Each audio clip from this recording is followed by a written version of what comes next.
Hello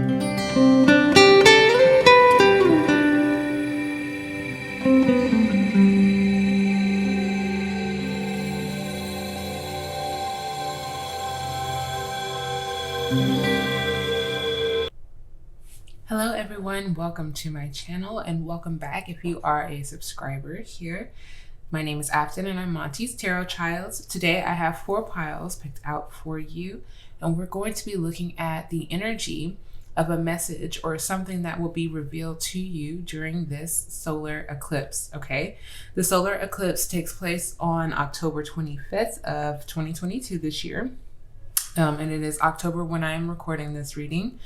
And this is going to be a partial solar eclipse. And that means that the moon, which will be in Scorpio, is also going to be joining the sun, which will be in Scorpio during October 25th. And the moon will be moving in front of the sun, meaning that it will partially hide it only for a moment as they are in the same space and time on that day. And so this is an important astrological event because I feel as if the energy that we will all be harnessing is something very powerful and meant to be revealed to us at this time. So I have 4 piles. I would love for you to pause and meditate on which one of these piles is most aligned to your energy, and we can get right into your reading. Hello, pile number 1. You chose the beautiful smoky quartz point, and you also chose the card New Moon, which ironically is so very fitting for the energy that we have because the solar eclipse that is taking place on October 25th is a new moon. It's considered a new moon with a little extra oomph in the energy. So I believe that this reading is already aligned for you. Very beautiful. I'm going to sit the crystal off to the side here. We're going to just get right into the energy.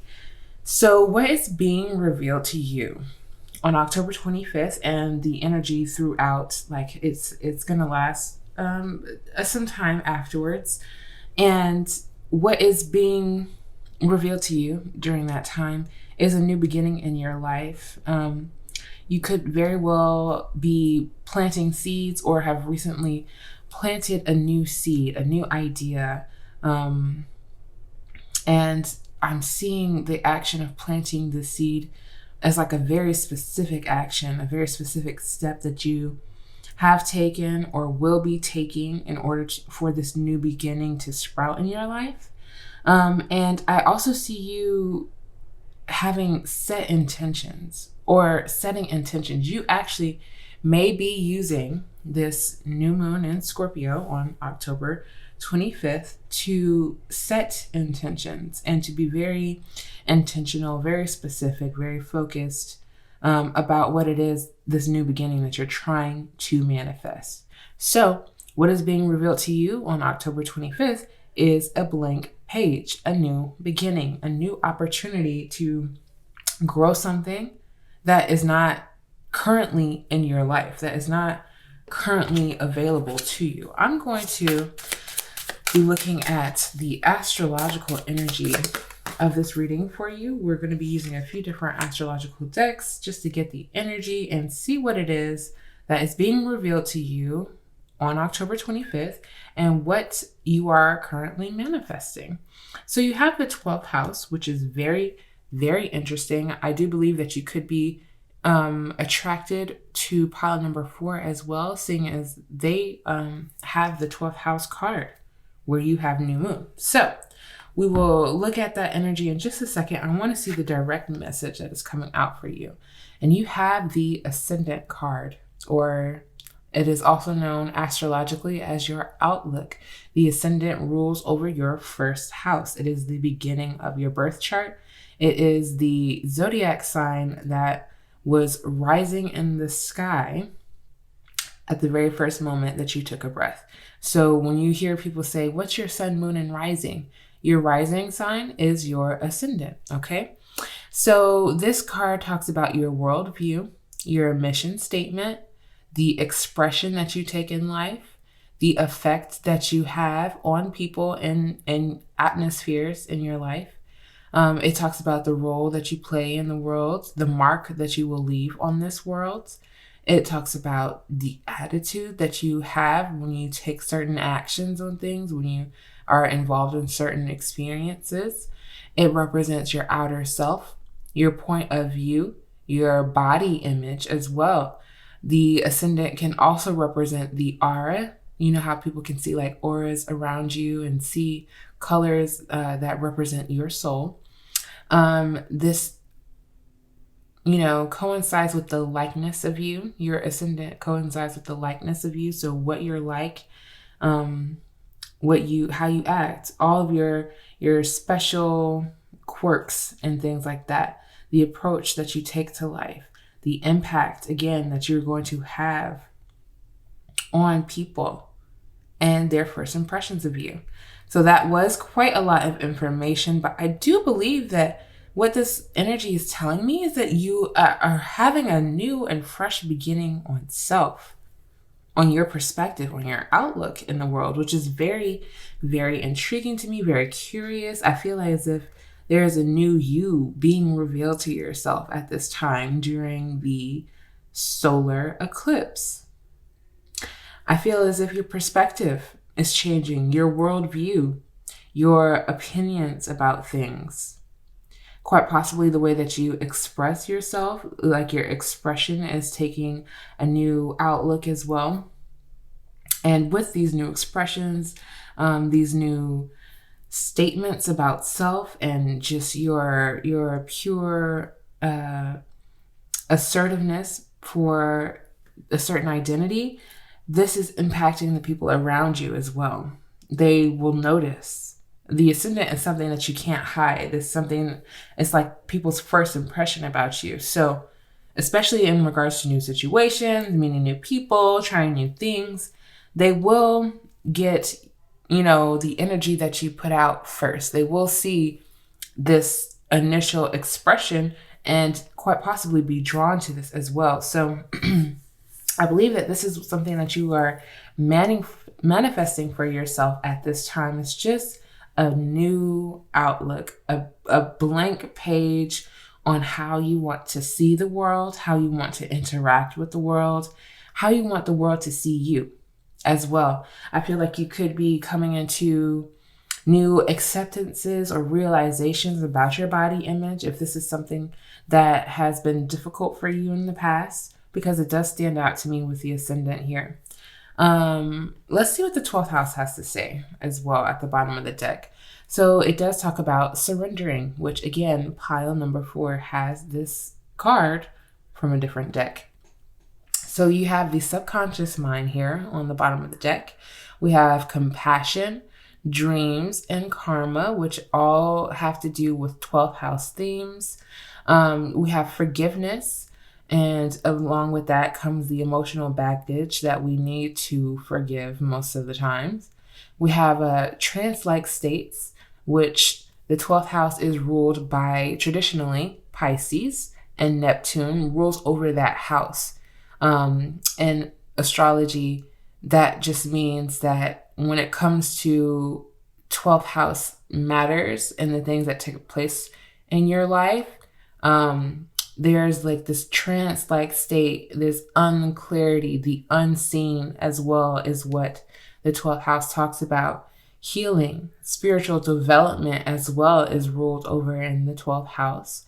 There's also guilt, prayer, and the Akashic records, if that is something that you are familiar with. So all things unseen, all things Pisces, all things 12th house at the bottom of your deck in regards to what is being revealed to you at this time. So there's going to be quite some like mysterious energy around you during the new moon.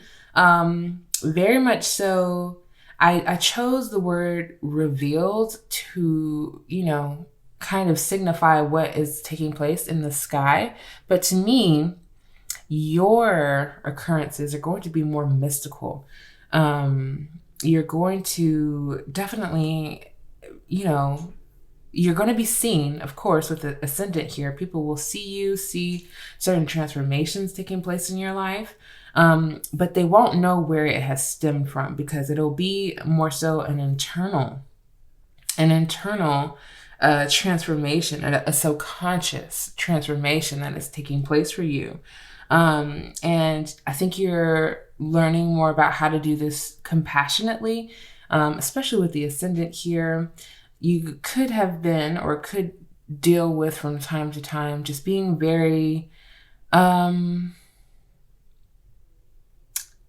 very critical of self, like in the way that you see yourself and the way that you feel as if you should interact in the world. I feel like that's something that you may struggle with.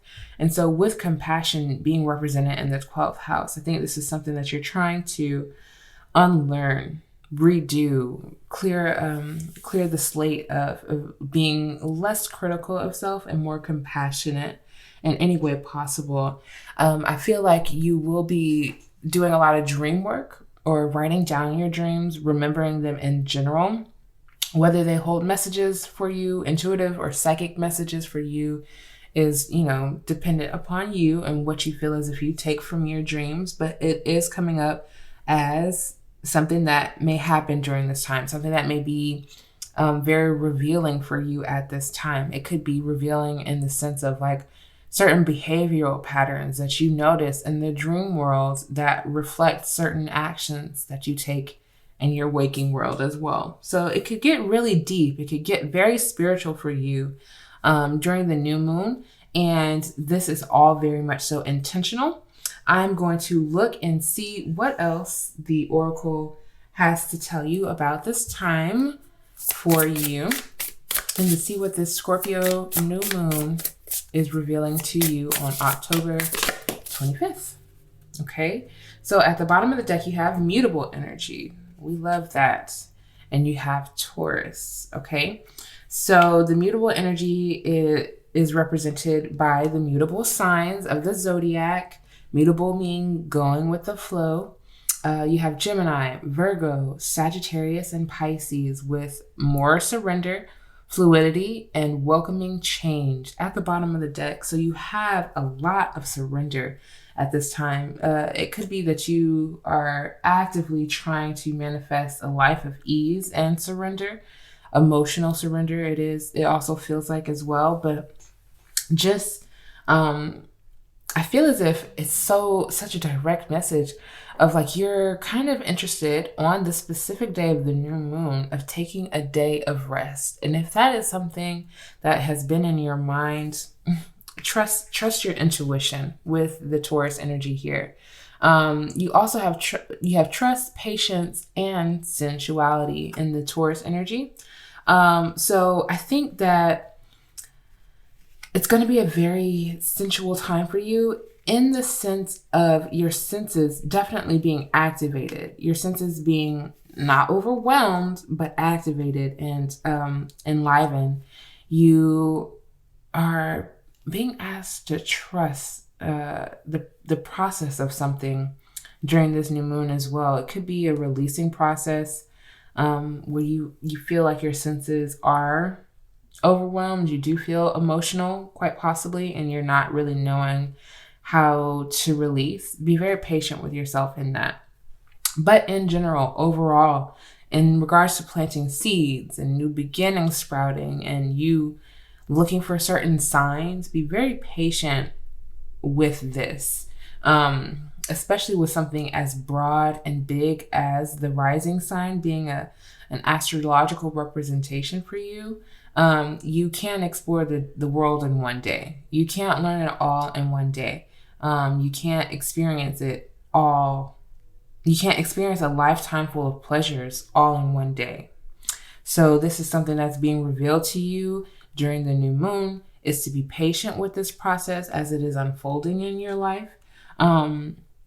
Especially if it is in regards to your spiritual development as well, not just like the things that you can experience or consume, but if it is a feeling or a happening, something that you are trying to manifest spiritually in your life, patience is your key.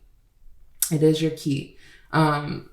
Spirit is, encouraging you to welcome in the change without trying to necessarily control how it takes place in your life. So let's see what else we can find in the Oracle from the Moonology manifestation deck and see what is being revealed to you at this time with the solar eclipse in Scorpio. Okay. New moon in Aquarius and a new moon in Sagittarius. Focus on the positive. Very beautiful energy for you at this time. You have three new moons, excuse me, pile number one. You have 3 new moons represented in your reading. 3 of them for this new moon solar eclipse. So it's very, very aligned with the new beginnings that are taking place in your life. And that is opening up to change. You have it twice. The synchronicities are very much so real in your reading. You have opening up to change, welcoming in change. You have focusing on the positive in the new moon in Sagittarius. These are really beautiful energies. These are such beautiful energies for you to have at this time, especially with the new moon in the sky actually taking place in Scorpio. It can be an emotional time. It can be an intense time. So welcoming in the positivity while also knowing that change is inevitable will definitely be helpful for you. A helpful outlook, as we mentioned in the ascendant, a helpful outlook to carry for you at this time. Don't be afraid to be eccentric. Don't be afraid to share a more eccentric side to yourself. This may be the change that you are being called to open up to, especially because this new moon is in Aquarius. But if you struggle with feelings of, I will be misunderstood, no one will really ever be able to accept me for my eccentric side, no one will ever be able to fully accept me for who I am and who I choose to show up as, with the ascendant here, of course, focus on the positive is what Spirit is asking you. They're asking you to surrender to the realization that your thoughts of self might not be true, that the way that you view yourself may not be as aligned as you think that it is. But I'm gonna keep shuffling for you, pile number one, and I'm gonna look and see what this change is that you are opening yourself up to at this current moment. Through the Oracle, I'd like to see what change is being revealed to them about themselves in the solar eclipse, during the solar eclipse, please, Spirit.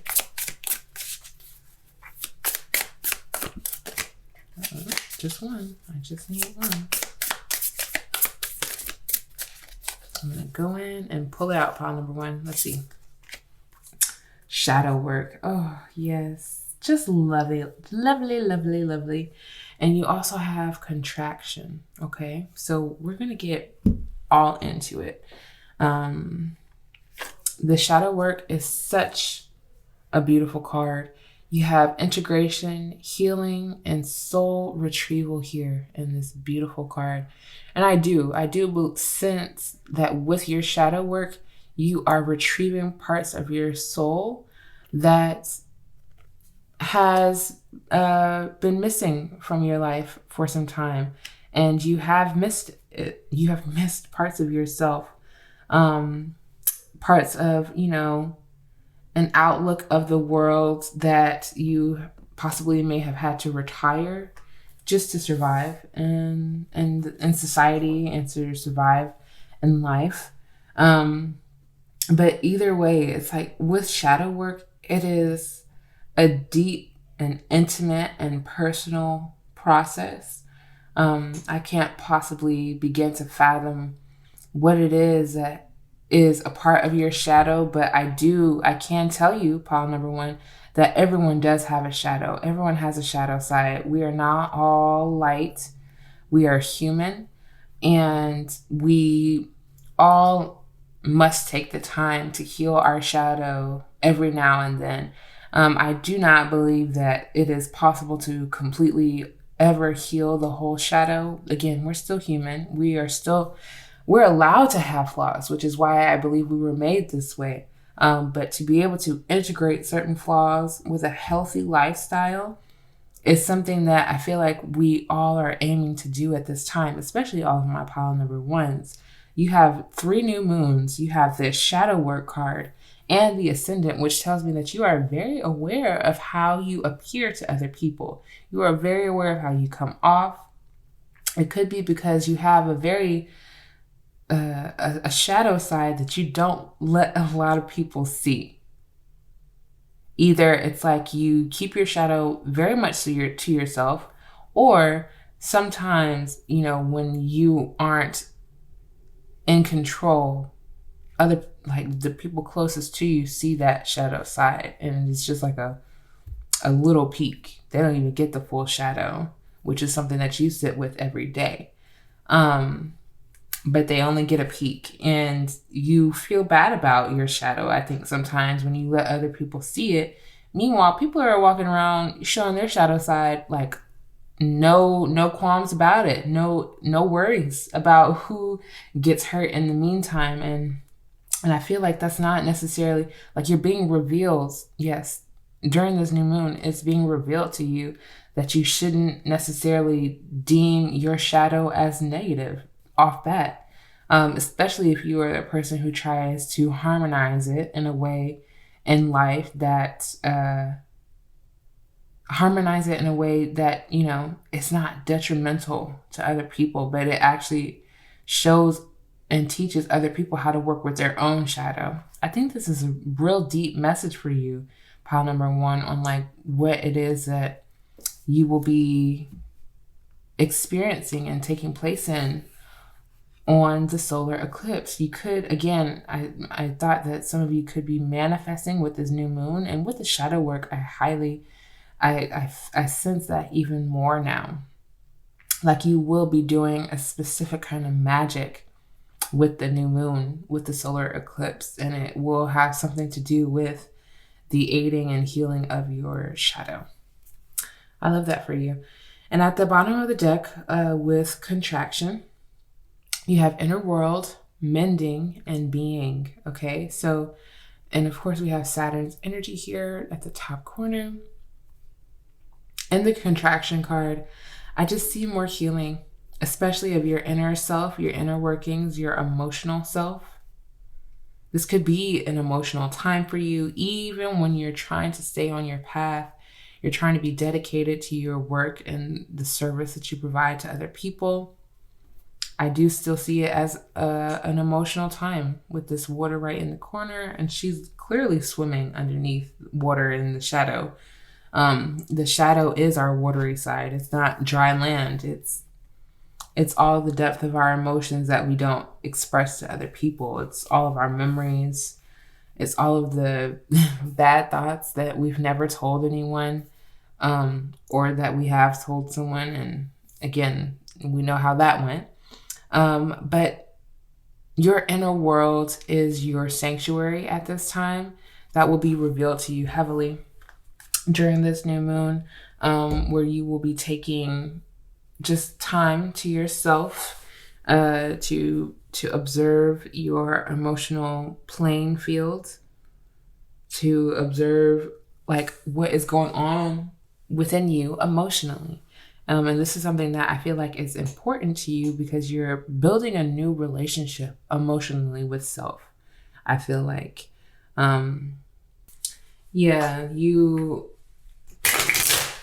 you just want to find a harmony, I feel like, within yourself. And during the new moon, I think this is going to be revealed as to how you are doing that. Just by the intuitive actions that you have been taking to check in with self, to do the shadow work, even if your shadow work looks different than what other people will consider to be shadow work.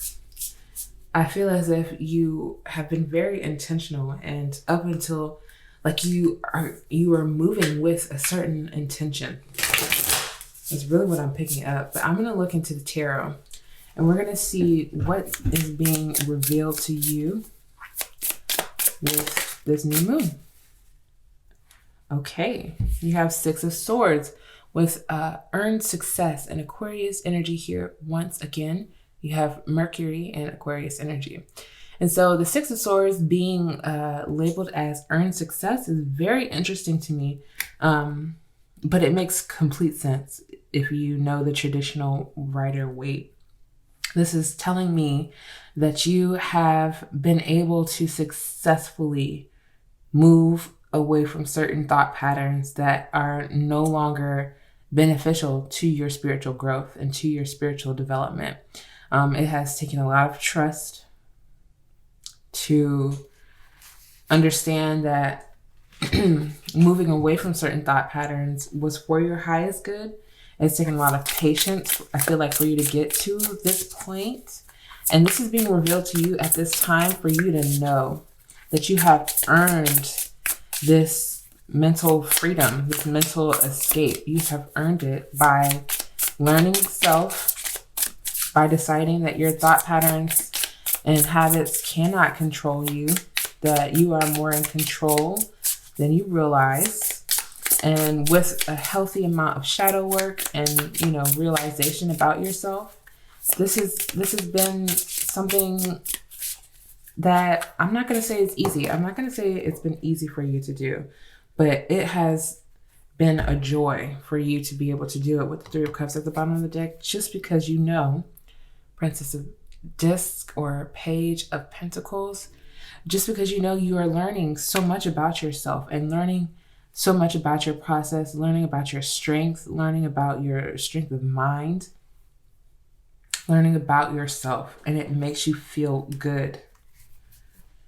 This is being revealed to you about like the pleasures that you've been able to take just simply by not thinking the same thoughts or doing the same things.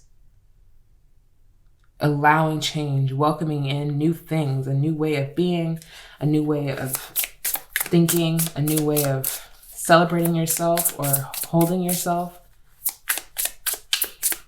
And because of this, you have gotten a level of, again, mental freedom from something that may have been overwhelming or all-consuming in your mind. Peace. Pile number one. You've gotten peace of mind. You found a balance in your mind and your emotional state with the Libra and the moon energy here. So beautiful. It's like this card is so gorgeous. The figure looks as if they are crying, but I feel as if they are just overwhelmed. And that is what it feels like sometimes to make certain decisions. It can be overwhelming. You don't know where to start. You don't know where it will take you. You don't know where it will lead. It's too much uncertainty. But when you have decided, when you aim to focus on the positive, when you aim to determine that nothing will stand in your way of knowing yourself, experiencing the most of you, when you make a choice to open yourself up to the positive possibilities, I feel like it offers you that mental freedom. You have been able to do this, and I think more and more it is being revealed to you over time, but especially on this new moon. You were definitely a person who, again, did not really open up to change. You would go back and forth about it, like, oh, do I want to do that? Do I want to experience that? Do I want to come off as a type of person who, enjoys himself XYZ way? All these thoughts, no action, no action. You held yourself back, I feel like. Ace of Pentacles. You held yourself back and you aren't interested in that anymore. You're not interested in that anymore. Again, I feel like this is because you sense new things coming in your life. It's like, how can you say that you want to experience this thing and then give yourself all the reasons as to why you can't, and not naming any reason as to why you should. And this is just an example. Just an example for you, pile number one, but I feel like it'll make sense to who it needs to make sense to.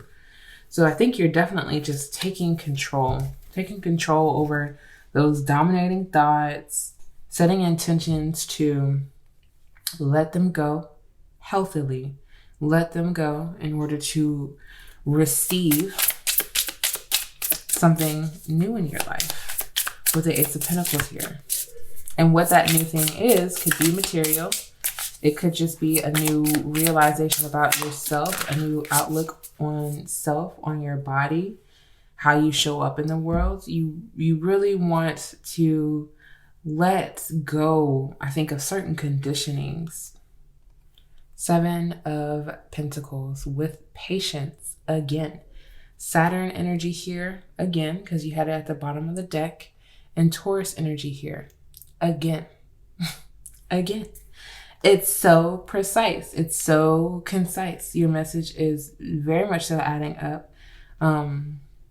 Patience may be hard for you, pile number one, and that's okay, because who is it really easy for, you know?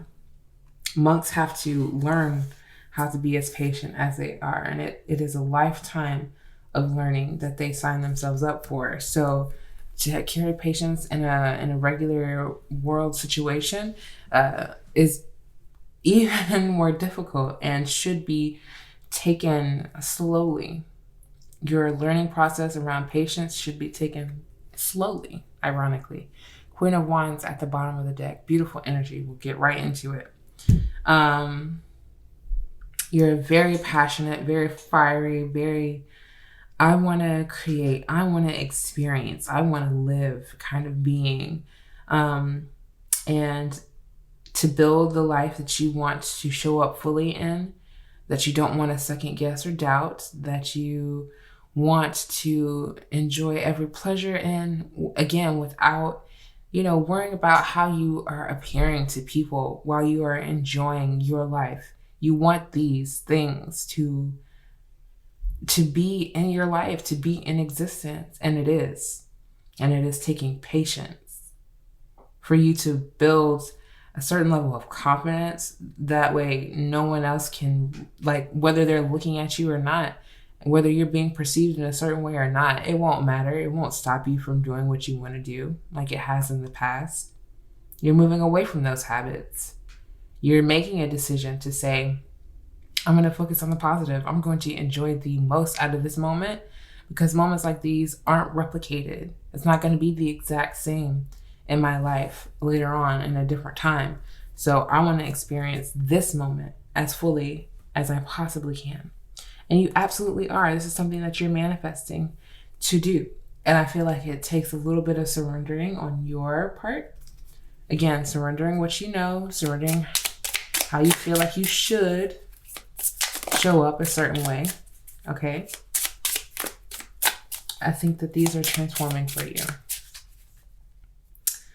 I was going to do 2 for you. I'm just going to do 1 and 1 other card. You have 444 here. Trust your journey. Trust, patience, themes, pile 1, themes. Trust your journey. Trust the way your life unfolds, and trust that you are where you need to be at the present moment. I am protected. Such a strong, such a very concise message. You could be seeing 444s a lot, and this will be your reminder, especially during the new moon, the solar eclipse. If you continue to see 4s, it will be a reminder to let you know that you are protected. This card fell out right away. Okay, moon in Cancer with friendship. And another 4. Literally, I'm not even surprised. And literally, I'm not even surprised with Mercury and Aquarius coming out once again. I hope you do. I hope you can see the symbols and the synchronicities. And I hope that they are speaking so loudly to you. So loudly, pile number 1. So the friendship card here, lets me know that this will be a theme that is being revealed to you during the solar eclipse on October 25th, 2022, around friendships, around the patience I feel like that you've needed in regards to certain connections in your life. It could be like childhood connections with the 4 energy, definitely rooting to the 4th house energy that may be showing up right now, of just like friendships being tricky for you. Again, it could be like you have had certain thoughts about yourself, the Ascendant and the 6 of Swords, that has kept you showing up as a certain person in regards to your friendships, that has kept you showing up as a certain way emotionally. And you are definitely having to make peace with like finding an actual balance of showing up as who you are in certain friendships. A lot of shadow work around relationships and deep connections, but specifically friendships. Moon in Cancer, it's like a part of you definitely wants to be more vulnerable, more sensitive, more open, more nurturing, not only to your friendships and connections, but to yourself as well. And you have definitely had to figure out how to let go, again, of certain mental habits and patterns that have kept you from receiving genuine and authentic things like friendship, but also like peace and stability as well. But those are the energies that we have in the cards for you, pile number 1. I'm going to just take a little shake of the Astro Dice and see what final messages we can get for you in regards to what is being revealed to you on October 25th during the Scorpio solar eclipse. So let's see what the dice want you to know. Pile number 1. Okay, we have the, what's that? The South Node in Leo in the 6th house. Okay, so we were talking about the 6th house. No, we're talking about the 4th house. The South Node in the 6th house in Leo. I feel as if you're being called to shine your light, especially if this is something you have shied away from. The opposite of Leo is Aquarius. So you could have North Node in Aquarius, South Node in Leo. But either way, you are being called to leave certain habits, I feel like, especially in regards to around your family, the 6th house is in regards to your work and your service to other people, which actually came out a lot for the bottom of the deck energy pre me shuffling your cards on camera, pile number 1. So you could be also like concerned about the service that you provide for other people, your career, your work, the work that you are trying to build with community in mind. And so I feel like something about you not wanting to shine in regards to that, how you feel as if you shouldn't have a spotlight on you based on what it is that you are creating or wanting to create, and how you are more comfortable. It feels like focusing on, it's like there's 2 different energies, because Leo with the South Node is saying someone's not shining their light enough. But it also could be like people with this actual placement do tend to try to show up in their work, and they have to find a balance of not making it only about them, but about everyone who is involved, about the whole community. But I feel like this will be dependent upon you, pile number 1, Either you're being called to shine more in regards to the work that you are creating, the service that you are creating, moving away from a certain humble mindset that keeps you not getting the recognition that you deserve. And some others of pile number ones are needing to definitely open themselves up more to community and community work and community interactions to gain multiple different perspectives. That will be different for each individual. But pile number one, I hope that you enjoyed this reading. I hope that it revealed a lot to you and brought you a lot of clarity, because that was the purpose and intention of this reading. If it did, I would greatly appreciate you giving this video a big thumbs up. I would love to have you subscribe to my channel so that you can stay updated on all of the videos that I am posting. And I would also love for you to join my newsletter. I'm going to leave that link down below. I'm going to start talking more about my newsletter, because that is another platform that I am actively, participating in. And I love our newsletter community. We get monthly zodiac readings and we catch up on the energy of the month. So if you're into that, make sure you go to my description box and you sign up there. And I would love to see you, pile number one, in another reading. Peace. Hello, pile number two. Welcome to your reading. If you hear any background noise, I just want to start off by letting you know I wanted to get to your reading as soon as possible, but they are mowing the lawn and doing all the outside things that humans do. So if you hear any noise, that's all that is.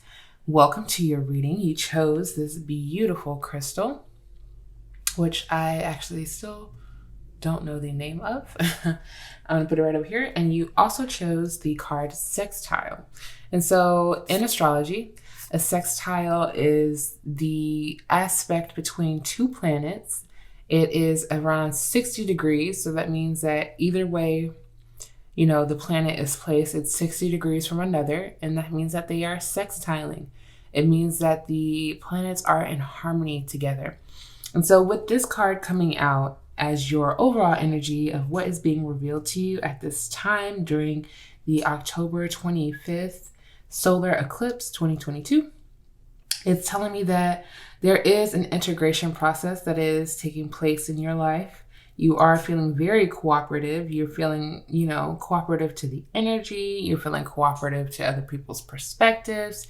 You're definitely feeling open to other people, other energy, and just seeing where the harmony flows.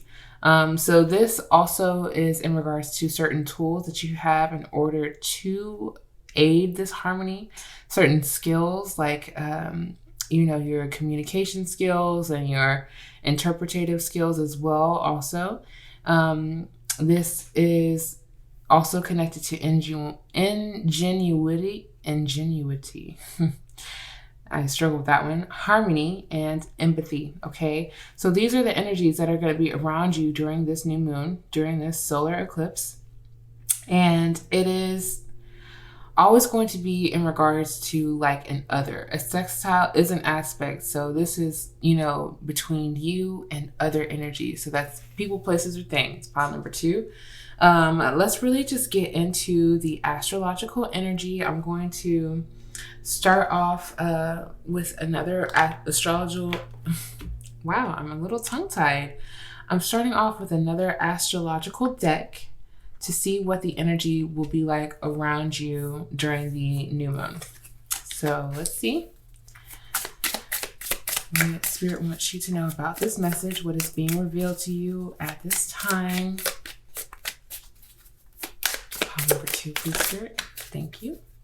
11th house. And at the bottom of the deck, we have 8th house with intimacy. We're going to get all into the details. Pile number two. So with the 11th house, we have the edge energy here. And the 11th house in astrology is traditionally ruled by Aquarius energy. Okay. So this has to do with friendship, group creativity, community, humanity, hope, in regards to all of those things. Tribe, or the tribe that you call family, like the tribe that you feel connected to. Festivals are also, ruled over by the 11th house. discoveries, common goals, startups, rebellion, experimentation, and the future. All of this is energy that is in regards to the 11th house. And this is like the theme that is being revealed to you at this time during the solar eclipse. So I did mention that the sextile, of course, I see Jupiter. The sextile is an energy that is between you and others, and you have the 11th house pop up, which is the others of others house. It's like the 7th house talks about your relationship, your interpersonal relationships, but the 11th house talks about just your community at large, your environment, your social settings, friendships, online friendships, personal friendships, everybody. So this is already aligning to be a very aligned reading for you, pile number 2. But with the 11th house energy here, I think something that is being revealed to you is in regards to the friendships that you have in your life. And I feel like just very broad and big 11th house themes, like certain discoveries that you're going to be making. It could be, again, online, on the internet. You could be definitely looking at your astrology during the time of the solar eclipse and looking at your 11th house energy and looking to see like what friendship groups do you most belong to. And yes, this is something that you can absolutely find out with 11th house energy, or with astrology as well. It's like you can find out where you belong, like the environments and groups, friend groups that you belong to and would feel most comfortable in. And so I feel like this is something that may be revealed to you at this time. You doing a lot of your own research as well, but I'm going to get more into that. Let's just address the 8th house energy so we can tie it all together, pile number 2. So with intimacy, you have, or with the 8th house, you have investments, intensity, contracts, you have sex, erotic capital, secrets, mysteries, obsessions, inheritance, kundalini energy, stalking is possible, and the underworld. So all of those energies sounded so dark and so heavy because the 8th house is ruled by Scorpio. And go figure that the new moon, the solar eclipse that's taking place on October 25th, like I mentioned, is happening in the sign of Scorpio. So, of course, you have the bottom of the deck energy being ruled by that. But there's no need to fear, someone stalking you or anything like that, pile number 2. That energy is just talking about what occurs in the 8th house, what takes place, what that energy holds. That doesn't mean that it is directly applied to your life. Of course, take what resonates. That is our favorite saying in tarot, and it also can apply astrologically as well. So with the 11th house and the 8th house energy combined, I do find that you're tapping into some mysteries, some, things. You could be, especially with community and the 8th house energy, you definitely could be getting into like these secret Facebook groups that talk about like secret astrology, or, conspiracy theory Facebook groups as well. You could feel drawn to those, or drawn to those types of environments, or just be feeling very experimental with the groups that you belong to. I'm gonna get more into this, but I do sense a very, big harmonizing energy around you, really stepping outside of certain comfort zones to explore more about the world around you. I'm gonna see how this is being revealed to you at this time with the new moon, and see what it is astrologically that is taking place for you. I'm going to take the one that fell out first and show you this one still. You have Capricorn energy. You have the 10th house at the bottom of the deck. We're going to get into it. And you also have Earth, or the Earth elements, with Taurus, Virgo, and Capricorn again. That is the main energy that wanted to come out for you. So your 10th house could be ruled by an Earth sign, by one of these Earth signs here. Or your 11th house could be ruled by an Earth sign, or your 8th house could be ruled by an earth sign. It doesn't make a difference at this current moment. I just wanted to point those energies out. Pile number 2, but with the earth energy here, there is a certain level of persistence and patience that is being called from you during this new moon and during this solar eclipse. What this means is that there's a level of practicality that you are needing to take in order to connect with others, in order to be in connection with others. I think, with like the integration piece and the practicality, it's going to take you some time to find, new people that you really vibe with, to find a certain specific community that you feel comfortable being around. And so to be persistent means that you're going to show up on a daily or on a weekly, on a regularly, scheduled time, not literally, pile number 2, but a frequent amount of time to take in order to find community. And this will take you like exploring, putting yourself out there, which is not necessarily an 8th house tendency, but it is for the 10th house. So you're going to be combating like certain energies within yourself in order to integrate other energies in order to have a more positive outcome. It feels like it's like you want to connect with other people. You want to connect with many people. You want to learn a lot about other people. You want to learn about the kind of people that exist in the world that don't do things, just in a specific and structured way. But it's like Aquarius energy and earth energy, they sometimes kind of oppose each other, and because even though Aquarius is a fixed sign that is represented in the 11th house, it's still an air sign. So it's still a bit scattered. And with the earth energy, it's like earth is fixed. It is almost sometimes unmovable, but the structure of a rock is always going to be a rock, if that makes sense. So the Aquarius energy then is like kind of hard to tame.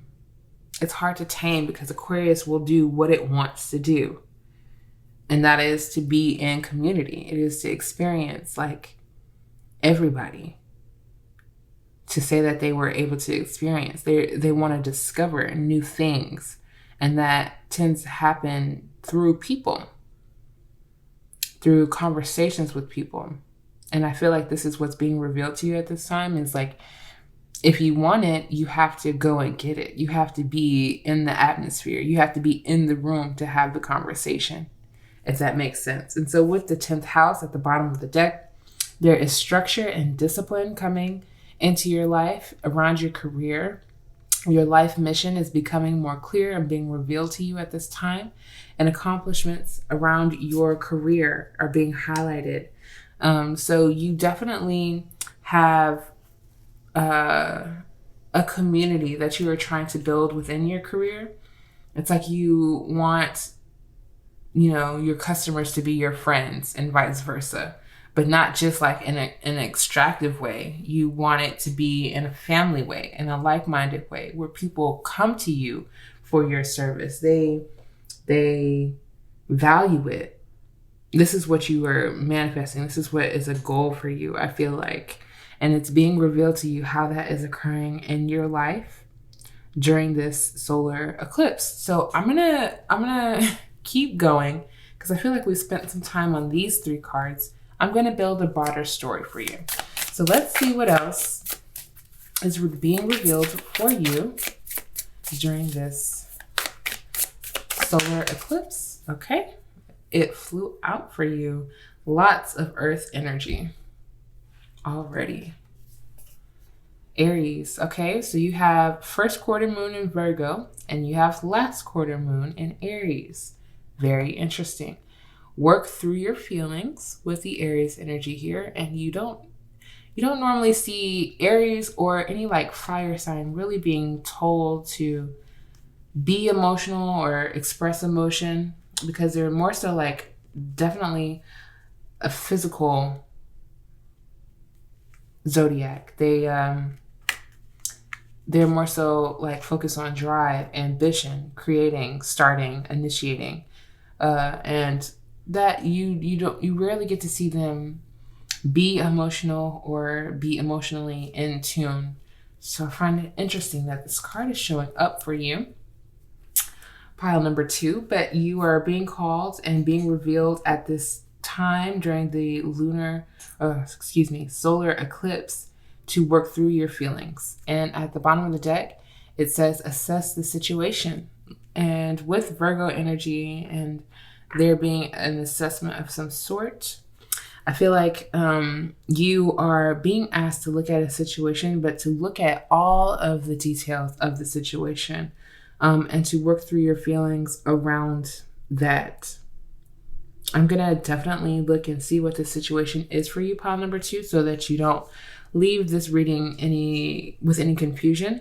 But something about you definitely being very persistent with your feelings and working through them, and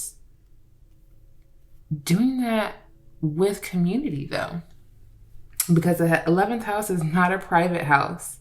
The 8th house is, you do have a little bit of privacy on the bottom of the deck, which means that when it comes to certain small details of the feelings that you are feeling in regards to a situation, you did get to work on that privately. But it will somehow benefit your career at the end of it. Being able, I guess, to then show up in public with a level of emotional knowledge and maturity that, again, aids in your ability to connect with other people. And that works very well for you in your career because you work with people.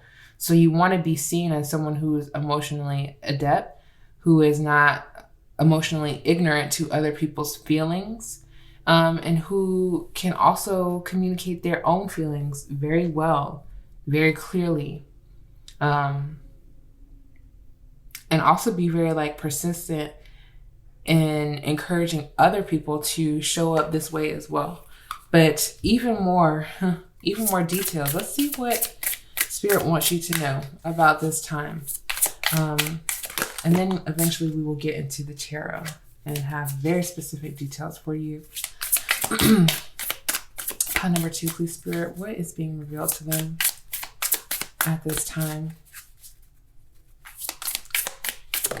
Even with the Earth card here, we have the heart represented in it, and it makes me so curious. And of course, at the bottom of the deck, Earth Mother, when we were talking about all of this Earth energy, look at the heart. The heart chakra just opening up for this human, this person. And that coincides with the Earth energy so beautiful when I was just talking about the heart. So let's really get into it, pile number 2, because I'm quite excited for you. You have the Awakening card with Pluto's energy here in the corner. I hope you can see that clearly. And in the Awakening card, you have Unfolding, Epiphany, and Release. So what better time than a new moon than to release, okay? And this will be definitely a little more on the intense side, but I don't think you're someone who's afraid of intensity, especially with Pluto and 8th house energy coming up on the bottom of the deck, and very much so in just like your reading. You're not afraid of intensity. It does not intimidate you. So that is a good sign that, you know, what's being revealed to you right now is something that you can handle. It's an awakening. It's a Kundalini experience, which I also saw that. Oh yes, in the 8th house. It's in a Kundalini experience that does not intimidate you or, you know, make you draw away from it. Which is why you have to work through your feelings here. It's like you don't have any problem with starting the process. I think the persistence is what is coming in regards to your feelings, and it's going to be revealed to you how your persistence is good in regards to working through your feelings. Keep working through your feelings. Keep showing up to see what it is that is new and what else is being uncovered. emotionally for you in order for you to work through it. And not even just heal it, because as I mentioned in another pile, healing is never going to be 100%. We're never going to completely heal our shadow or and mostly that's what I was talking about in regards to pile number 1. And so being persistent every day just allows you to have something to work on and work towards. Not perfection, just persistence. Yeah. So with the Earth Mother here, you have grounding. Let me show you. Grounding, rewilding, and nourishment. So you are absolutely nourishing yourself at this time. It's being revealed to you on like how you're going to go about this process intimately for yourself, again, in private. And you'll be able to work out all the details of that privately. But definitely making sure that you ground yourself when you open yourself up to like healing energy, but ground yourself in general when you're talking to people, interacting with people, when you're helping people heal, when you're learning something new, like a new perspective. Ground yourself first so that it doesn't have you spiraling out. Especially if it's like completely just different than what you're used to, or you're like completely different ways of thinking or existing. Ground yourself first. So let's see what the tarot has to say, so that I can bring you a more concise message. You have the Ace of Swords at the bottom of the deck. Very beautiful. Oh, you have 3 cards. I'm going to keep them. Because, wow. Look at how beautiful this deck is. Pile number 2. You have the 10 of Wands with oppression. And you have Saturn and Sagittarius, which this gives a very Saturn and Sagittarius energy, because a bee is a wild animal meant to be free, meant to exist naturally and wildly. But of course, because of our human nature and our human ways, we have found ways to use bees and to use them to create things for us instead of just living in their natural existence. So the 10 of Wands is beautifully depicted within the Bee Tarot of what oppression would feel like to such a natural and wild and free animal and creature. And I feel like this is how you have felt, especially in regards to like your expression and the way that you allow yourself to express, the way that you allow yourself to show up in regards to community. You kind of have put like a cap on it, and certain energies of yours you haven't allowed to exist. You haven't been able to integrate. I guess the energy that you have felt is too much. Very interesting. But you do have the High Priestess here, which tells me that in coinciding with the Ace of Swords, that a new perspective is entering your psyche, and you are intuitively feeling as if, again, that you're showing up differently. You are taking the lid off. You are definitely trying to follow your intuition and listen to how you are intuitively being called to show up in life, rather than what you feel as if you should, how you feel as if you should show up in the world. And this is because with the 7 of Wands, you could have definitely been on like defense mode with Mars and Leo here and Valor. You definitely could have been in like defense mode against other people and other energies in the past. And that makes the 11th house energy difficult to want to be around, to want to like be seen in, because you are worried or could face worry that, again, your true and authentic energy and nature won't be reciprocated. It won't be received. And you want to be received without having to oppress yourself, without having to show up a certain way. And especially with the 10 of Wands, in the traditional Rider-Waite, you see a person carrying 10 logs, 10 sticks, and it's heavy and it's a weight, it's a burden. And I feel like this is something that is being revealed to you during the solar eclipse, is that you have this weight on your shoulder to be. You are expecting yourself to be a specific way. Because if you show up any other way, you get this feedback that you don't understand. I feel like this feedback that you don't understand because you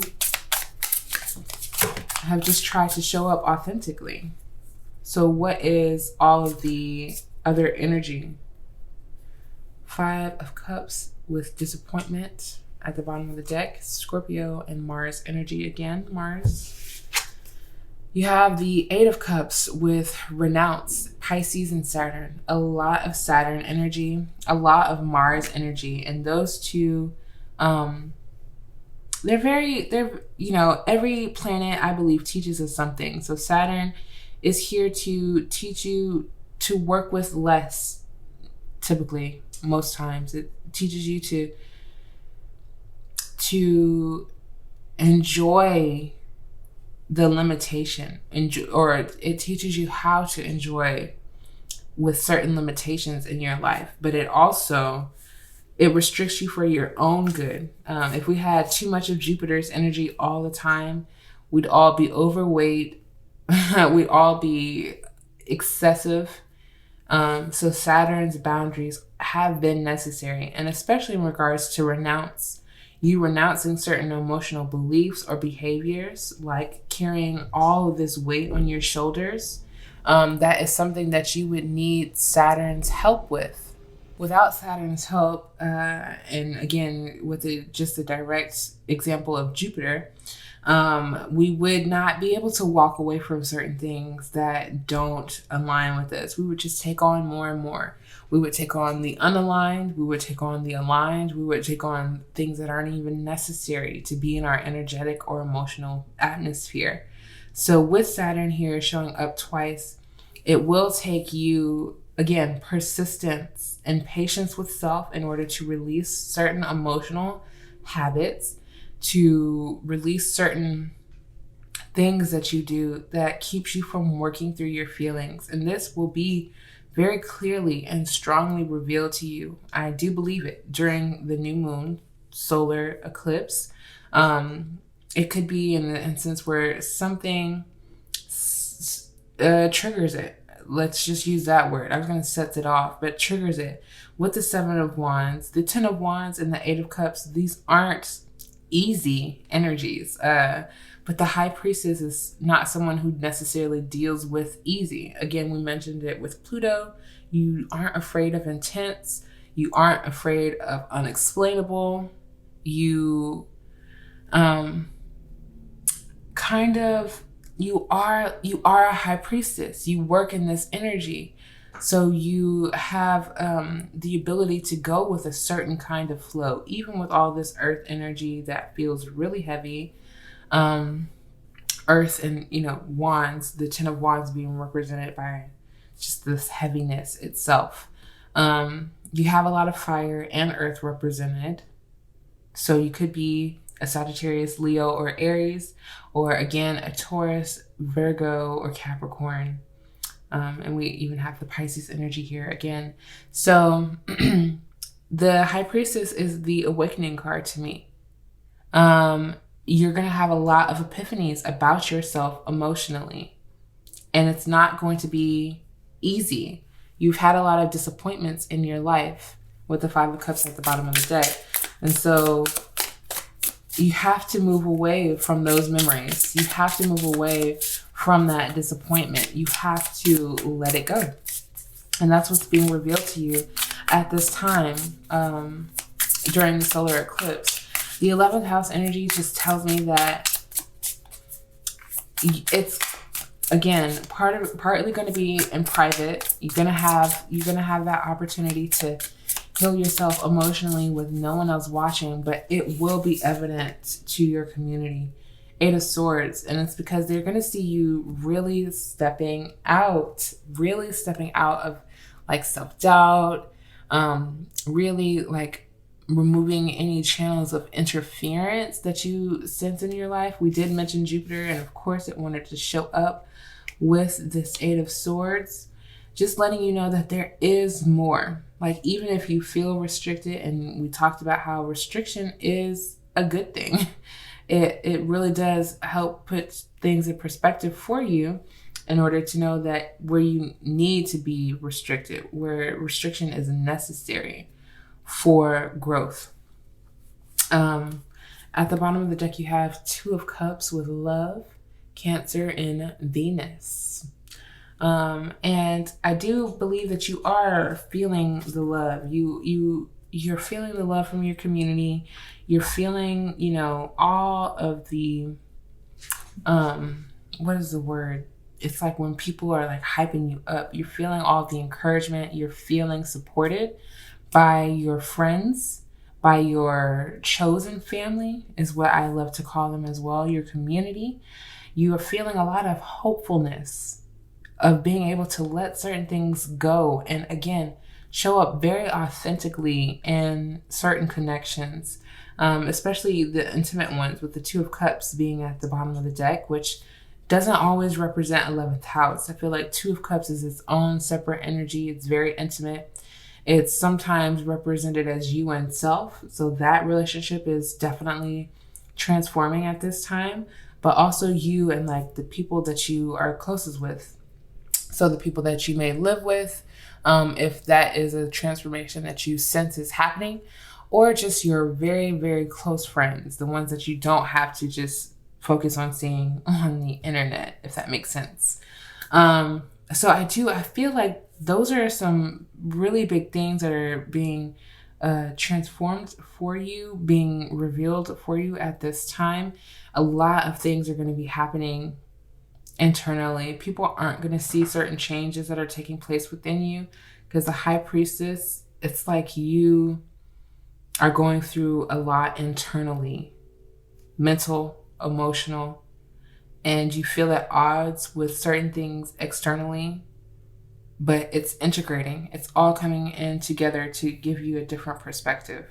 So let's see what your angel number is. Your angel number message is for what is being revealed to you.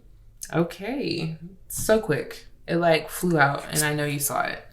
So you have the angel number 999, I am unique, or you, pile number 2, are unique. Thank the past for your lessons and leave it where it belongs so you can make the best of the life that is still waiting to be fulfilled by only you. Wow, what a direct message. And so as you are renouncing emotional things and memories with the Eight of Swords and the Eight of Cups, this is just a reminder that you have so much life still waiting to be fulfilled, still waiting to be experienced by only you. Only you can be able to do this. No one is ever going to be able to live your life the way that you think is best. No one's ever going to be able to do it. Only you can do it. And you're being encouraged to thank the past for what it has shown you and taught you, and embracing your future, embracing what is still a possibility. You also have the angel number 8. You are successful. Your talent for setting and reaching goals is like no other. You are self-sufficient and capable of achieving your ambitions. 8 representing the ebb and flow, the infinite loop of creation. This is a process that you are a part of, and your success is being revealed to you during the solar eclipse to let you know that you have an infinite loop of creation available to you, and it's just in your energy. So this is 888. You're going to see 888. You could see 999, 1010, or 777 as angel numbers that are surrounding you at this time. Just reminding you of your talent, reminding you of your goal setting abilities, and just what you are capable of. Of course, your card fell on the floor. Give me 1 second. So you have Moon in Gemini with adaptability. How beautiful. You are very adaptable. You definitely are a go with the flow. And we saw that here. In one of your cards, you have the ability to go with the flow. You are very adaptable to energy. This is why I feel like the Ten of Wands is so prevalent, because when it's time for you to take on a lot, you can, and you do, and you will. Why not? Because you are successful, so you have a lot of abilities, so you're able to do a lot. And this is why I think you get a lot of attention as well with the 11th house and the 7 of Wands. Whether the attention is positive or negative to you, you still get a lot of it because of how fluctuating and adaptable that you are. And I think that is a huge talent that is being revealed to you during the new moon, during the solar eclipse. You have another 8. So let me just point this out. You have the 8th house. You have 8 with I am successful. You have 8 with Saturn in Scorpio and inheritance. You also have the 8 of Cups and the 8 of Swords. You actually could be coming into a decent amount of abundance as well, with this number showing up so strongly in your reading. But with Saturn and Scorpio, the inheritance card, it just shows me that, there are certain things that, and again, structures in your life that are mysterious to you, that don't make sense to you, that you kind of just fell into, it feels like. It's like there's something that you inherited like from ancestors, bloodline. It feels even a certain burden with the 10 of Wands. It keeps coming back. The Saturn cards are very much so strongly sticking together. You have a lot of Saturn energy. You could even be nearing your Saturn return, pile number 2. So look and see astrologically what that means for you. But with Saturn's prevalent energy here, you are learning a lot of lifelong hard lessons about, your energy, your emotional state, and like what you deserve versus what you don't deserve to experience. Scorpio, again, rules the 8th house, which is why it is coming out so strongly in certain cards. But with Scorpio, it's like you could have like an energetic debt, it feels like, that has been passed on from generation to generation, that is being cleared at this time. And that may be a specific message for one of my pile number 2s. And you will learn more about what that karmic debt is for you during the new moon, because it will be specific. But it will have something to do with generations of your family and how certain things have been passed down to you. Okay, so I'm going to look at one final message for you in the Astro Dice that I have here. And we're going to look at what that energy means for you. And that will be the conclusion of your reading, pile number 2. Let's see what the dice want you to know. So pile number 2, you have the moon again in Pisces again. In the 6th house. Okay, so moon and Pisces in the 6th house. You do have an emotional attachment to the service that you provide to people. The work that you do, you have an emotional attachment to it. This is probably because, again, you want friends to be customers and customers to be friends. And so this emotional attachment and the service that you do, it's like you really are trying to also integrate a spiritual side to your work, an emotional side to your work. You don't want just your work to be oppressive, hard, and cold. You want a certain emotional intuitiveness and emotional, just like you want your, if it's, for example, you just want your platform to appear to be more vulnerable to people. You want to show some more of that vulnerability. or you want to show a more intuitive side in your work, something that doesn't necessarily coincide together, but that definitely leans towards the sextile energy, which is also a 6 if you think about the 60 being just a 6. And so you want to integrate a more spiritual, a more soft and vulnerable side to your business. And I see that being revealed to you on how you can go about that during this new moon solar eclipse in Scorpio on October 25th, 2022, pile number 2. So I hope that you thoroughly enjoyed this reading. If you did, please give it a big thumbs up. I would greatly appreciate it. I would love it if you were to share and comment, how this solar eclipse has affected your life during this time. And I'd also love to see you guys subscribe to my newsletter. I'm trying to share that as a platform more for you all, so that you can reach me and be in tune with my work on a monthly basis. I will leave my newsletter linked down below in the description box, and I'd love to see you there. Also, I can't wait to see you, pile number 2, in another reading. Peace.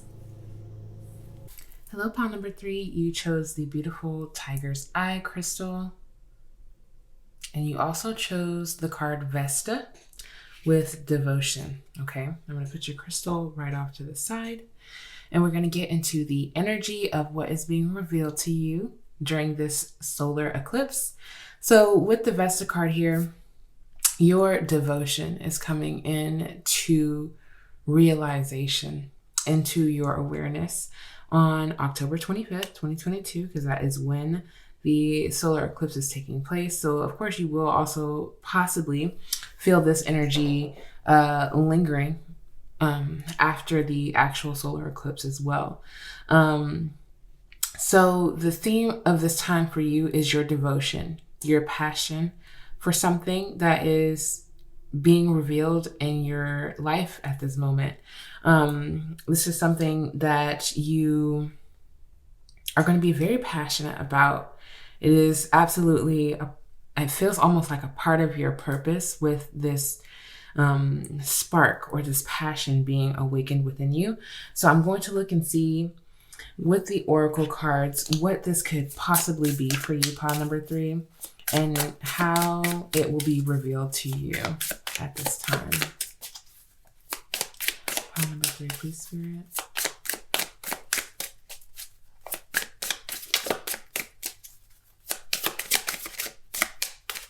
Pile number 3.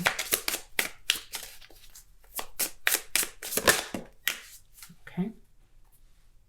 So you have Mercury flying out for the energy, and this is all in regards to your communication. So you could be definitely passionately communicating about something that is, again, taking place in your life. You are being awakened to a very exciting time, because along with the Mercury energy and Vesta here, this means that your focus is going to be very much so devoted to something very specific in your life. But with Mercury energy here, we have words and thoughts that are going to be just in your atmosphere. A lot of thoughts, but it again will be tailored to one thing, one idea, one project, something that you are giving a lot of focus and attention to. We have the energy of analysis, information, learning. So you're going to be learning about this as well. And it's not going to feel difficult to you. It will feel exciting. You will feel challenged, but in a very purposeful way. You also have trade, ideas, smarts. So this is bringing out a very intelligent side of you. You feel as if you could speak on this thing for hours. You feel as if, you could talk about it for ever, and that you never get bored of this. So there is the energy of reporting and awareness here as well. Your vision is being highlighted. There's going to be a specific lens that you are looking at this situation from. We also have the energy of palette here, and in connection to Mercury, I think especially because Mercury is like the traveler. It gives messages, so it has to be in multiple places at once in order to give these messages, right? So I feel like, and when it comes to the word palette, it's like you're gonna have a lot. What do they say? A lot on your palette, a lot of different things, even though it will all be building up to this one thing that you are taking place in. And this is probably how you like your information gathered in general, not like one bulk or lump sum of information just in one place. You like to receive information from multiple different environments. This helps you with your perception, and it allows you to be more curious, since we have curiosity here. But you also have the energy of narrative, muse, and wonder in the Mercury card. So there's going to be a lot of like wondrous things. You're, again, so curious. Mercury is also a very youthful energy. So this is going to be bringing out a very youthful light in you as well. Your curiosity, but like devoted interest in something as well. And it's because I feel as if like during the learning process, it is so enjoyable for you that this is something that you just feel naturally to be devoted to, you know. At the bottom of the deck, you have 7th house with relating. And so the 7th house deals with partners, companionship. It can deal with the best friends that are in your life. It can deal with marriage. And in astrology, the 7th house can show you what your marriage or your partnerships will look like in life. It rules over all relationships. The 7th house also deals with opposition to other people. It deals with equilibrium, sharing. It deals with communion, justice, because the 7th house is traditionally ruled by Libra. Balance and social awareness. So I feel like this is being highlighted for you at this time because you're not just talking to no one about this energy that feels as if it's like taking over you, like it's burning from within, a very ignited kind of feeling. You're talking to the people who are closest to you, who are in like your close-knit circle, which is what the 7th house can typically represent. Just the actual relationships that are in your life. And even if you are in partnership with someone, like you have a divine partner or you are married or just in a long-term committed relationship at this time, this is absolutely something that your partner will just see spewing from you. Every time they ask you, oh, how you doing? You're talking about this. Or every time they say, well, what are you thinking about? You're thinking about this. You are this excited and devoted to something. And they will be able to clearly see it. Clearly. And even if you aren't in a relationship, just the people who are closest to you. And again, replicating those same kind of questions that people ask you, what is going to be on your mind is what you are absolutely devoted to. And speaking of Mercury's energy, we do have last quarter moon in Gemini with clear your mind. Very interesting. We'll get into it. You also have another last quarter moon in Cancer. Take a breather. So I think Spirit is saying, you know, even with all of this strong, you know, devotion. Devotion is a word that I feel like I can use frequently in this reading because it is the centerpiece of your reading, but also because it is probably just the most accurate word that I can feel describes what it is that you like, how you feel towards this thing. And so because you feel so strong, so emotionally attached, and like I mentioned, you're always thinking about it. It's always on your mind. Spirit is saying you actually kind of at times need to take a breather and to step away, clear your mind, being like, don't control, alt, delete, but like just hold space for emptiness in your mind, hold space for not thinking, hold space for different thoughts, even simpler thoughts, especially if it's like you're building something from the ground up, it doesn't exist. Present day, or nothing exists like it. And so you constantly feel as if you need to have your mental space, like on point. It's like, give yourself a break. And I always tell my wife this, the more that you are able to step away from something, I feel like the clearer your mind will be in order to tackle that situation once you come back to it. You always are able to, when stepping away, come back to something with a fresh set of eyes because you haven't been staring at it this whole time.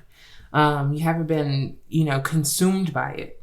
So I do believe, especially with the seventh house mentioning balance, you are going to find a good balance in this season and in this time during this solar eclipse. This is what's being revealed to you, pile number 3. It's not, oh, you're being more dedicated. Oh, you're being more. I feel like the Vesta here, it speaks for itself. This could be something that is not only just now being revealed into your life. Let me just say this.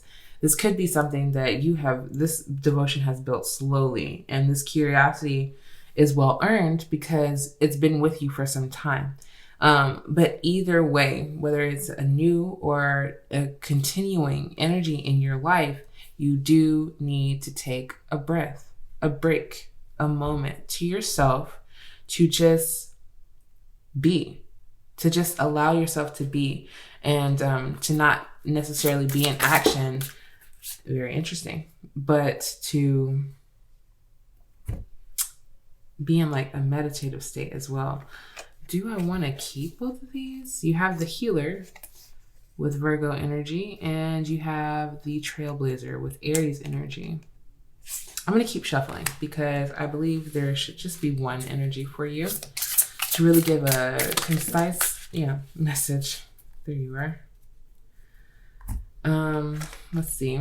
So you have giving, receiving harmony and karma. But of course, yes, you are receiving harmony at this moment because you're reminding yourself of how important it is to take a breath, to take a break, and to give yourself what it is that you need.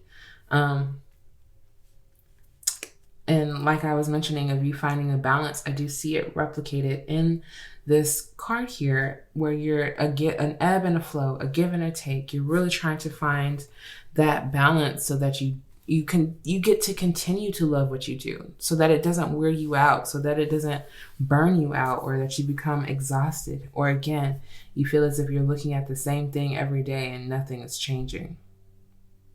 But when you step back and you come back, it will have changed. Your perspective of it will have changed. Something about that situation will have changed because you have given it the room to breathe.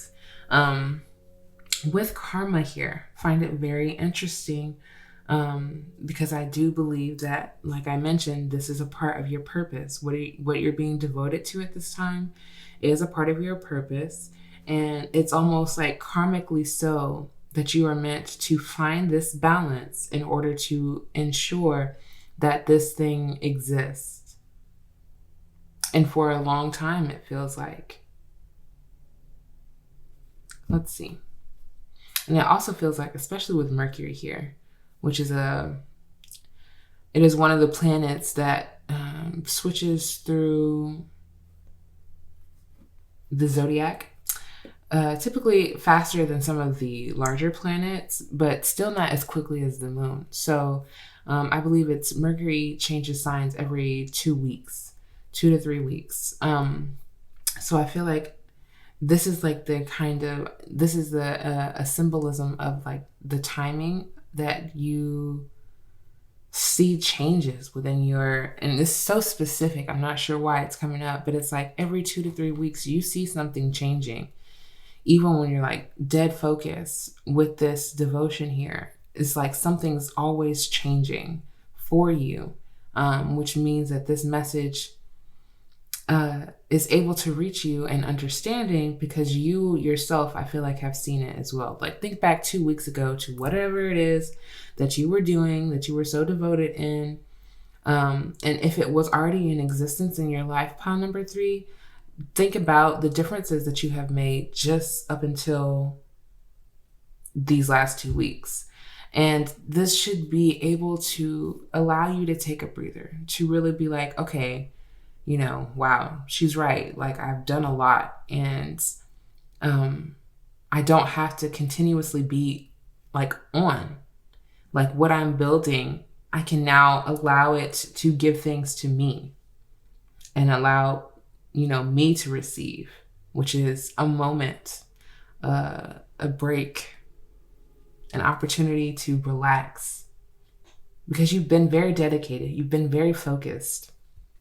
And I feel like you're trying to find that balance. At the bottom of the deck, speaking of balance, we have awakening. And so you are in this in-between stage, and there's things unfolding in your life. And at the time of watching this, and during the solar eclipse, you are going to be having epiphanies around what it is that you need to release, what it is that no longer is really serving you in this creative process.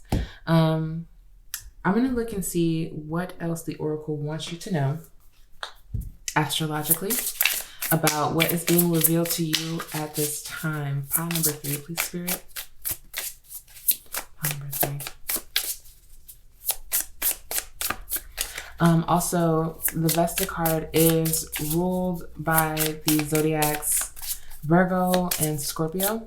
And I was reading more about it before recording your reading, and how it is like Cancer wanted to come out again. I was running my mouth, so I'm going to keep, of course, Scorpio at the bottom of the deck. I'm going to keep shuffling. But so yes, Vesta is co-ruled by the zodiacs Virgo and Scorpio. And Virgo being like the focused energy that it takes to be devoted to something, and Scorpio being represented by the passion that it takes to even want to start this dedication process, the drive. And so I feel like you are feeling this energy, definitely in a focused and a planning and a detail-oriented stage, but it's like slow burning, and there's excitement mixed up in the midst of it. And this excitement, this passion, again, will keep you going. It will ensure that you follow through, along with the Virgo energy as well. And like I mentioned, the problem for you, pile number 3, is not you stopping yourself, because you wouldn't. You're so into it. It's, it's you needing to take a break. I really feel like this is a long-winded way of Spirit letting me know to tell you that it's going to be time for you to take a break at some point. We have the 11th house with air coming out again. Gemini, Libra, and Aquarius. Mercury, we had Gemini at the bottom of the deck. So these could be some of the zodiacs that are in your natal chart or you connect with heavily. But the 11th house, it talks about friends, like-minded groups, and humanitarian beliefs. And I find this very interesting because now you have both of the relational house cards out. One is, front and center, and the other is being at the bottom of your deck. And I was talking about the 7th house, just and how you relate to the people closest to you, your friends.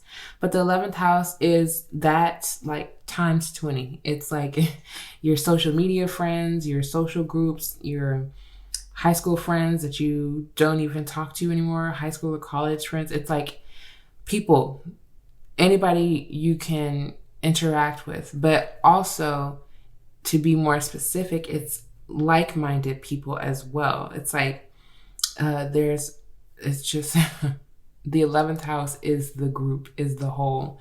And depending on what zodiac sign rules over your 11th house in your natal chart, that is how you will find like-minded people. You will be able to sense and be attracted to those kind of energies.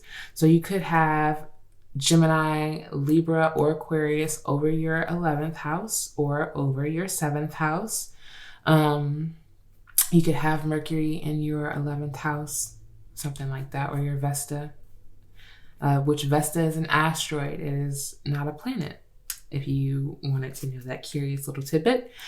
But so what is being revealed to you is, I think, how people are going to be receiving your devotion and your passion. And of course, with all of these relational houses out, I think you're also going to try to find a balance between being in this devotion, but also sharing it with the Mercury energy and the air energy.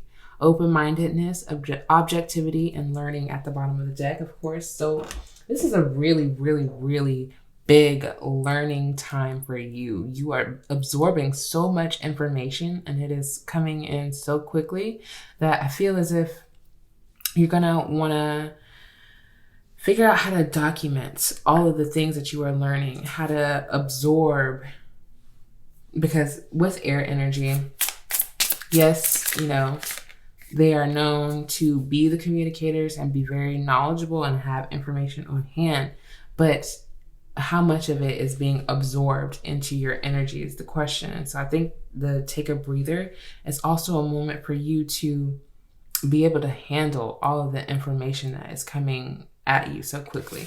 And of course, you have the Hanged One, or traditionally known as the Hanged Man, in the Rider-Waite-Smith deck. And so this just is a huge confirmation of you taking a break and taking a moment to yourself. And like everything that I was saying about your perspective being shifted and you being able to see things differently after taking a moment to yourself and not being so overwhelmed by information. So this is Spirit's confirmation, a direct confirmation to really try to challenge yourself. I feel like pile number 3, because it will be a challenge, which is why I feel like we're talking about it, to take a break, to take a breather, to do nothing, to feel the inspiration, the passion, and the fire. Maybe write the idea down, but you don't have to chase it right now. You don't have to complete it. It doesn't have to take form right now. Whatever that means, you have the idea, you have the passion, it's sitting with you. So what's a day longer? And normally you don't hear people telling you, hold off, You don't hear people saying, wait. But you have the 10 of Pentacles, pile number 3. So your abundance is not going to leave you. It is building. It is growing. Your wealth is growing around you as you are connected to this passion. It's going to feed you back.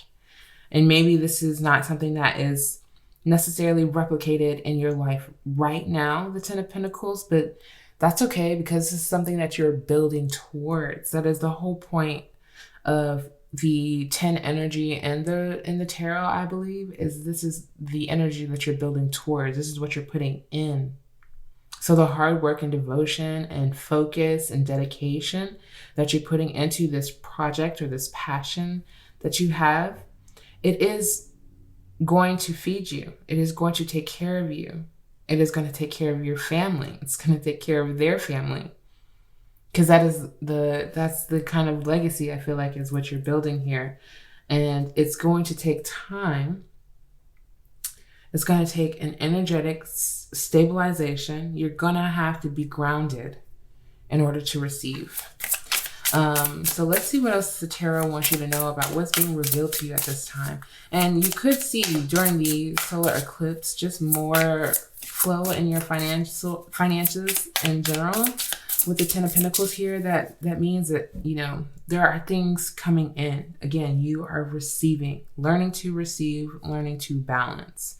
Let's see what else Spirit wants you to know about this message. Pile number 3.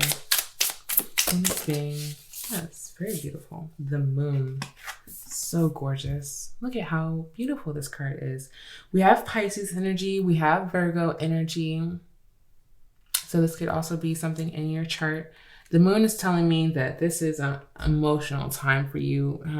Hearing this message maybe makes you a little emotional, makes you a little uncomfortable in the chest area, because all you've known is to grind for it. All you've known is to, honestly replicate what you see. and society at large is to grind for it. It's like if you push your foot on the brake, your car is not moving. And that makes us think that life is not moving. But there are continuously things that are evolving and taking place. And I did mention the moon in regards to like the speed of things. And so subconsciously, like hidden from you, things are shifting quickly. You don't see it. But there are things taking place for you. But the reason why you don't see it is because you don't need to. This is where I think faith is coming in for you, and where you're learning about what that means for you is to know that this 10 of Pentacles belongs to you, even if the check is not in your hand just yet, you know, just working towards it diligently as you do not lack that whatsoever. And knowing that with the hard work comes the inevitable success, inevitable. Which you have 6 of Swords, earn success. So you are trying to, I feel like, move away from certain mindsets that keep you in this grind culture, that keeps you very emotional. It keeps you emotional because you feel as if you're not gaining. You feel as if you're not moving quickly enough. You're not doing enough. And that's not true whatsoever. Pile number 3. This is what is being revealed to you during this solar eclipse. I think you're going to be just learning a lot about other people's perspective as well. Learning about how other people have, struggled with similar things. Like-minded people, 11th house. They've struggled with similar things of trying to learn how to take a breather. We're all, I feel like, still trying to squeeze our way out of grind culture, but also not trying to just tell people or tell everyone that they should quit their job and do what makes them happy. It's like we are all in need of balance. And with the Ace of Cups here, I do feel like you're going to find it. You are going to, I believe you're receiving this message well, pile number 3. And you're going to actually consider taking a breather, doing, the thing that Spirit says will bring you closer to your wealth, will bring you closer to an emotional understanding of yourself and the reasonings why you do certain things, why you act in certain ways, why you are so devoted. I think the moon tells me that you are definitely going like deeply within. And of course, with the Hangman here as well, you will have the time to do so. It's like you're being put on a timeout, but not one that you are not enjoying with the 10 of Pentacles and the Ace of Cups here. You're very much so going to be comfortable while you are doing this sort of deep exploration. And so I'm not surprised by the cards that you have out here. I feel like you're not surprised by either, pile number 3. Again, you're excited. This is the different excitement than what you feel towards your passions and your devotions. You're scared excited. You're like, okay, so what if I do challenge myself? What will I see happening, changing? What will I see changing within me? Because that is something that I feel like you're being called heavily to observe while you're in this time out. Of course, you're being called to observe yourself and receive new information about yourself and harmonize the energies that are within you. And that is what's coming with this Ace of Cups. Yes, even more Gemini energy. So I'm thinking you definitely have it, or it's very closely connected to your energy. Pile number 3, you have the 10 of Swords here, which tells me that you are actually succeeding in your accomplishments of releasing certain mental barriers, certain mental, you're going to be successful at it, with the 6 of Swords being back at the bottom of the deck again. But certain stories that you tell yourself in your mind of, again, why you have to take on so much, why you have to always be available, why you always have to be working, why you always have to be thinking, and why you always have to be connected to this thing. Because you feel as if you disconnect, your abundance disconnects. You feel as if you're unplugging your resources. And it's not that, pile number 3. I think you're really, really, really going to be like opening your mind about how abundance should be coming to you. And this again, a certain mindset that you have carried. The Ten of Swords is described as ruin, and so that is what burnout can feel like. That is what overthinking can feel like, especially when you're trying to find a solution to something, like making a new stream of income or new revenue in some way. That can really crowd up your mental space. And so even from the beginning of your reading, Spirit has wanted you to realize that what is being revealed to you during the solar eclipse is really how much you think about this thing and how preoccupied your mind is, and how you kind of want to free that up. Like, you don't want this to turn out to be like all those other jobs that you didn't enjoy, or that you felt like you were giving too much to, or that you felt like was just consuming your mind. You want it to be a healthier and newer endeavor. Very interesting with the awakening twice, and you have, oh, I'm keeping them because you have 1111 and the angel number 1, so I have to keep them. And at the bottom of the deck you have the angel number 5. So I will read all 3 of these for you, pile number 3, and then we'll get into the rest of your reading. Excuse me. So you have the awakening card twice, and you can see like really big themes of like stars and being in a very cosmic time, an in-between place. So this, the 1111 says, the universe is arranging people and experiences on your path to help you succeed and helping you wake up to who you truly are. I am awakening. It's period. It's period. Like-minded people, arranging people and experiences. 11th house energy, very much so. People are going to be communicating with you. Not only are you going to be excited and communicating, but you're really going to be getting some knowledgeable information, some life-changing information that is awakening you to who you truly are. Pile number 3, it's going to be beautiful. It may be emotional, like an emotional awakening, and that I feel like is something that you can absolutely welcome into your life. So the angel number 1 says, you are a self-starter with very innovative ways of creating opportunity. Very innovative ways. You are a self-starter.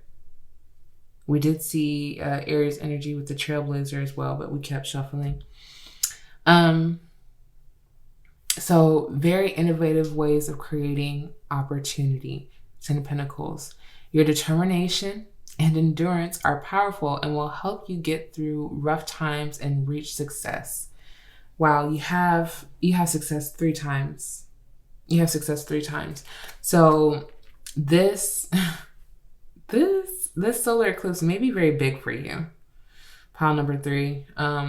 Because you have a lot of really big energy, things that are going to open up your heart, that are going to connect you to your wealth and feelings of success. It's going to connect you directly. And Spirit is affirming you being a self-starter, you being innovative. You are generating your own opportunities. You are creating it.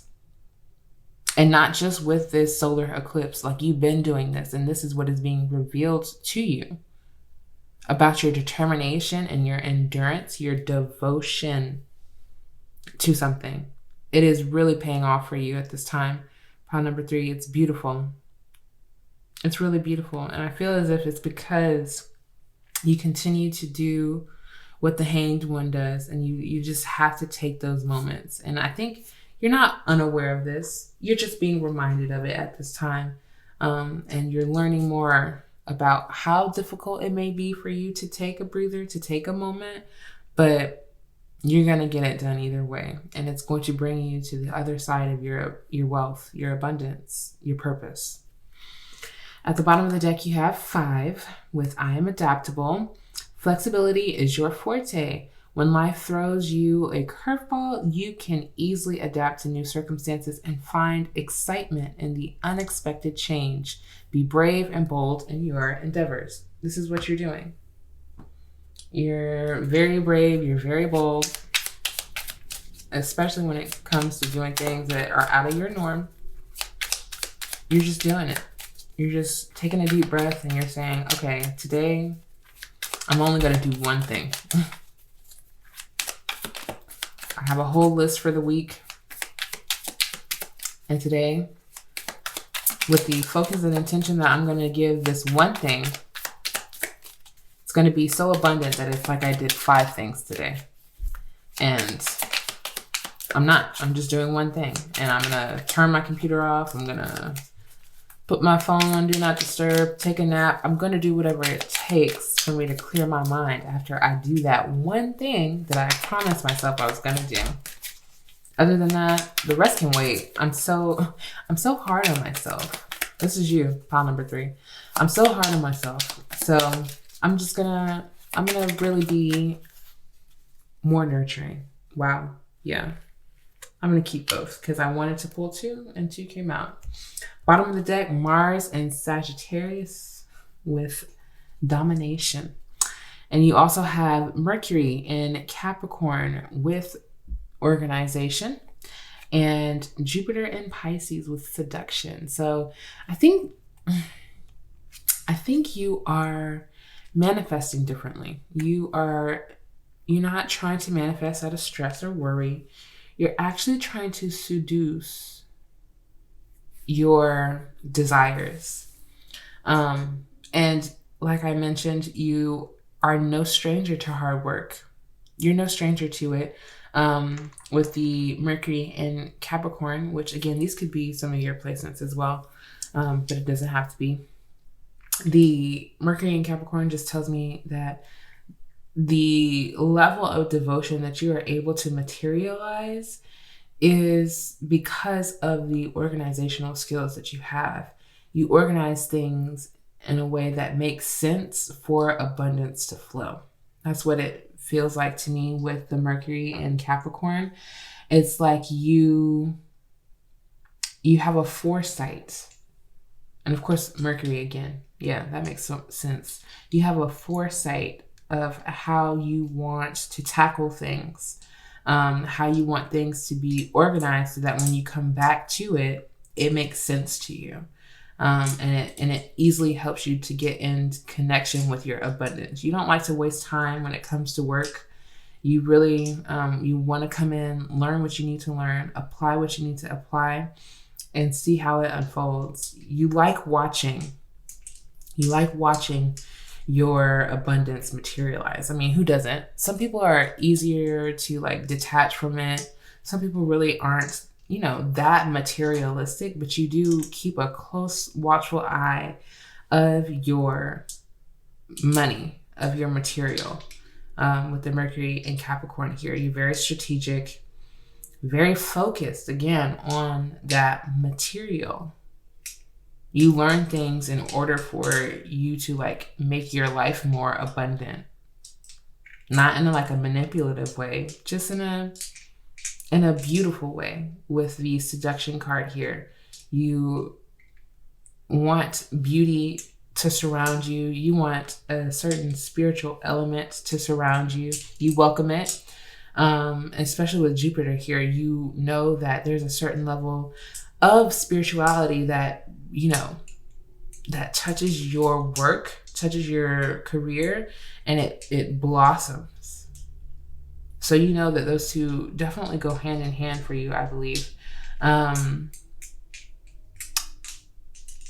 with the Mars and Sagittarius at the bottom of the deck, the domination, I feel as if, is going to definitely be over this Ten of Swords. It's definitely, you're dominating your thoughts. You're really taking control over, what you feel as if could hinder your progress and could keep you from doing the necessary meditative moments that you need in order to clear your mind. You're dominating your mind. You're not letting it take over and win this time. You're not letting it convince you, keep working. You don't need a break. you're good. You're not going to let your mind do these things to you. You're going to be very much so heart-centered and focused. Not saying that you aren't now, but you have this balance of back and forth. So, pile number 3, I'm going to look at the Astro Dice and see what further astrological energies are going to be around you during the solar eclipse in Scorpio. And that will be the end of your reading. Okay, so let's see what your final message is. You have Moon in Leo. Love that for you. In the 9th house. Yes. Okay, so the 9th house rules, over foreign studies, philosophy, culture, it's like Gemini energy, but again, on 2000, a Sagittarius is going to leave the room with an experience. They're going to have a story. They're going to have a moment that they can always look back on and it be meaningful and purposeful. I don't think that, Sagittarius moves too much without purpose, but you have the moon symbolism here again. You could have Moon in Leo, which welcome to the gang, but you don't have to. It doesn't have to be in your natal chart. The Moon in Leo just really is showing me that emotionally you are thriving when it comes to receiving new information. You really soak up knowledge. You really do. And you want a better way to retain it and hold on to it. But when you are able to experience things and learn new things and attract these new opportunities in your life that teaches you so much about yourself, about culture and society, you really shine and you really thrive.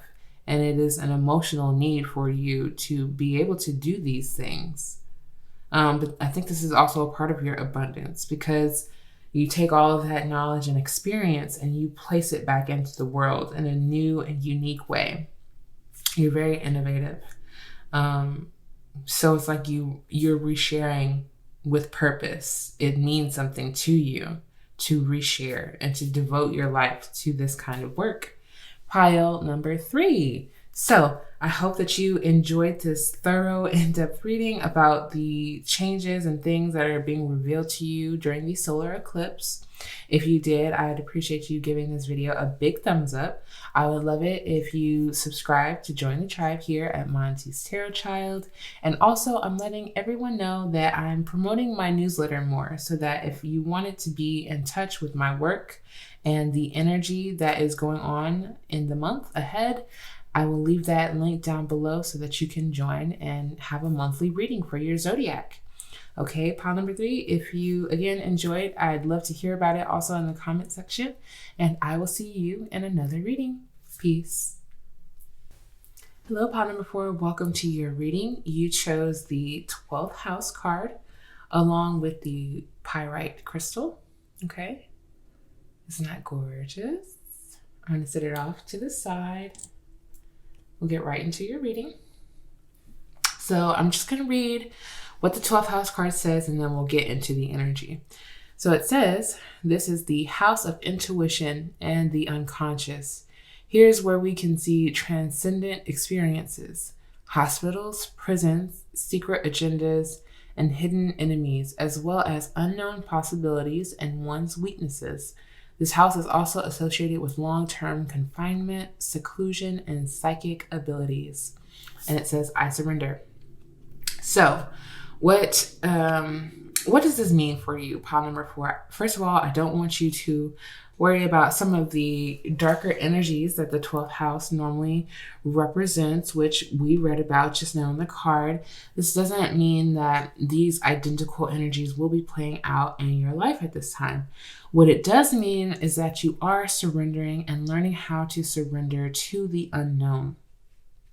So there could be certain things that happen during this solar eclipse that affect you. It could be taking place in your 12th house in your natal chart, but if you don't know about that, don't worry. it just could be that something is going to take place and you don't know about it. And maybe you struggle with this in life in general. You struggle with these different occurrences that tend to take place sporadically, and you have a hard time in surrendering to that. So maybe that is a theme of what is going on in your life, but I am going to use the oracle to just look deeply at the message that is trying to reach you at this time. I do believe that your intuition is being highlighted as important. It could be changing, shifting. You could be feeling more sensitive to intuitive messages that are coming to you. It's too many. But either way, your intuition is coming up as important during the solar eclipse. You could intuit like a message for yourself to kind of prepare for anything, really. What I do want to mention is the mentioning of unknown possibilities being in this card, meaning a lot of people may fear bad things, but unknown and unlimited possibilities means that anything could happen, both positive or what you may deem as negative. But either way, you're supposed to be surrendering to a certain outcome to something. And I'm going to see what this message is for you, pile number 4. Let's get right into your reading.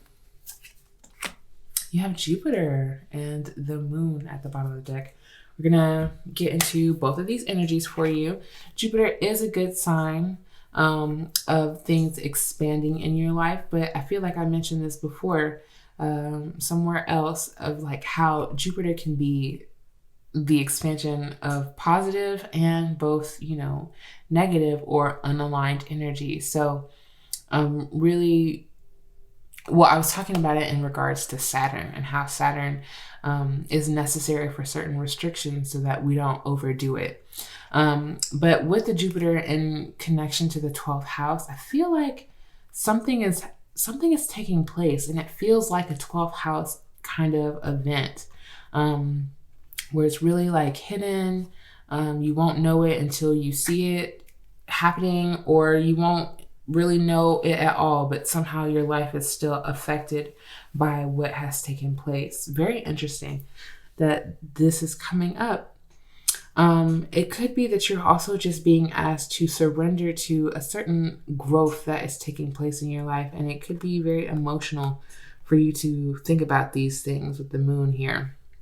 But Jupiter's energy talks about enthusiasm, optimism, and generosity, which Jupiter rules over the zodiac Sagittarius. So this energy is really a more playful energy for you compared to the Pisces energy, which is more deep. It also, I don't even know why this word is coming out, but it can also be more like tragic with Pisces energy, like tragic things, unexplainable things. Again, not fearful things, not scary things, just life. I think Pisces being co-ruled by both, I think it's Uranus and Neptune as well, but more so on like the Uranus side of just like unexpected things that are always typically out of our control. Very, very interesting that this energy is coming up for you, pile number 4. But Jupiter also talks about benevolence and beliefs. It talks about luck and seeking. So a person seeking new experiences or knowledge. It talks about travel, which is how those things happen. It also represents positivity. It can deal with lectures because Sagittarius rules the higher learning aspects. Foreign cultures, teaching, pilgrimage, and it also represents the energy of like chance, which coincides with luck and having the luck to chance a risk. This also talks about expansion, as we mentioned, leaping or taking a leap of faith, exploration, and potential. So Jupiter's energy here it's more on the positive note for you at this time, just to let you know not to worry or to be concerned. You could even have Jupiter in Pisces or Moon in Pisces as well, pile number 4. But the Moon talks about your feelings. And this is why I feel like this is more of an emotional time for you, because the Pisces and the Moon is really watery. And you are wanting some kind of optimism and enthusiasm to get you through this time. So the Moon deals with instincts, nurturing, and gut reactions. It deals with your comfort and digestion, home, family, and conditioning, and the habits that are conditioned into us. It revolves around the femininity energy. It deals with our lineage, privacy, and the embodiment that we have, like the embodiment of our emotions, which is right next to that. It also deals with sustenance, self-soothing, your moods, and it deals with your mother, because the Moon represents your mother in astrology. So what this tells me is that, you're going to have, again, your intuition it's being highlighted within the first 3 cards. So this is something that is being activated during the lunar eclipse, and you may not necessarily understand it. It may just be like gut reactions or instincts that you have, feelings, not necessarily words. And Spirit wants you to know that that is valid information as well. Your emotions and your feelings are valid, intuitive knowledge and information. So to definitely be aware of that and to pay attention of that at this time. But I'm going to look into the Oracle and see what is expanding in your life with this Jupiter energy here. What is expanding in your life? What is being revealed to them in the solar eclipse, please, Spirit?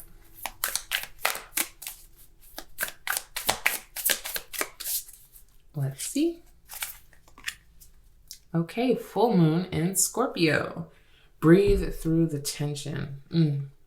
So there is a tense moment in your life right now, and I didn't want to just like put that energy out there, pile number 3, if that wasn't, pile number 4. I didn't want to put that energy out there if it didn't belong to you, but the cards are telling me that this is a tense moment in your life, and you're being called to breathe through it and surrender in some way. The tension could just be from like all of the unfamiliar that is taking place in your life with Jupiter.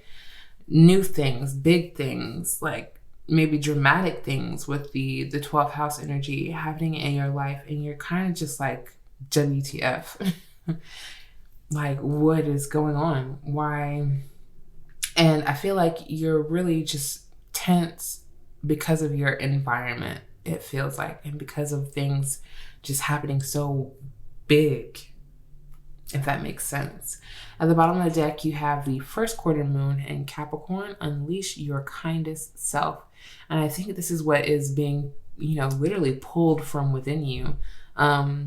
You definitely are a focused individual with a Scorpio energy here, and even Capricorn can be very focused on a goal, okay?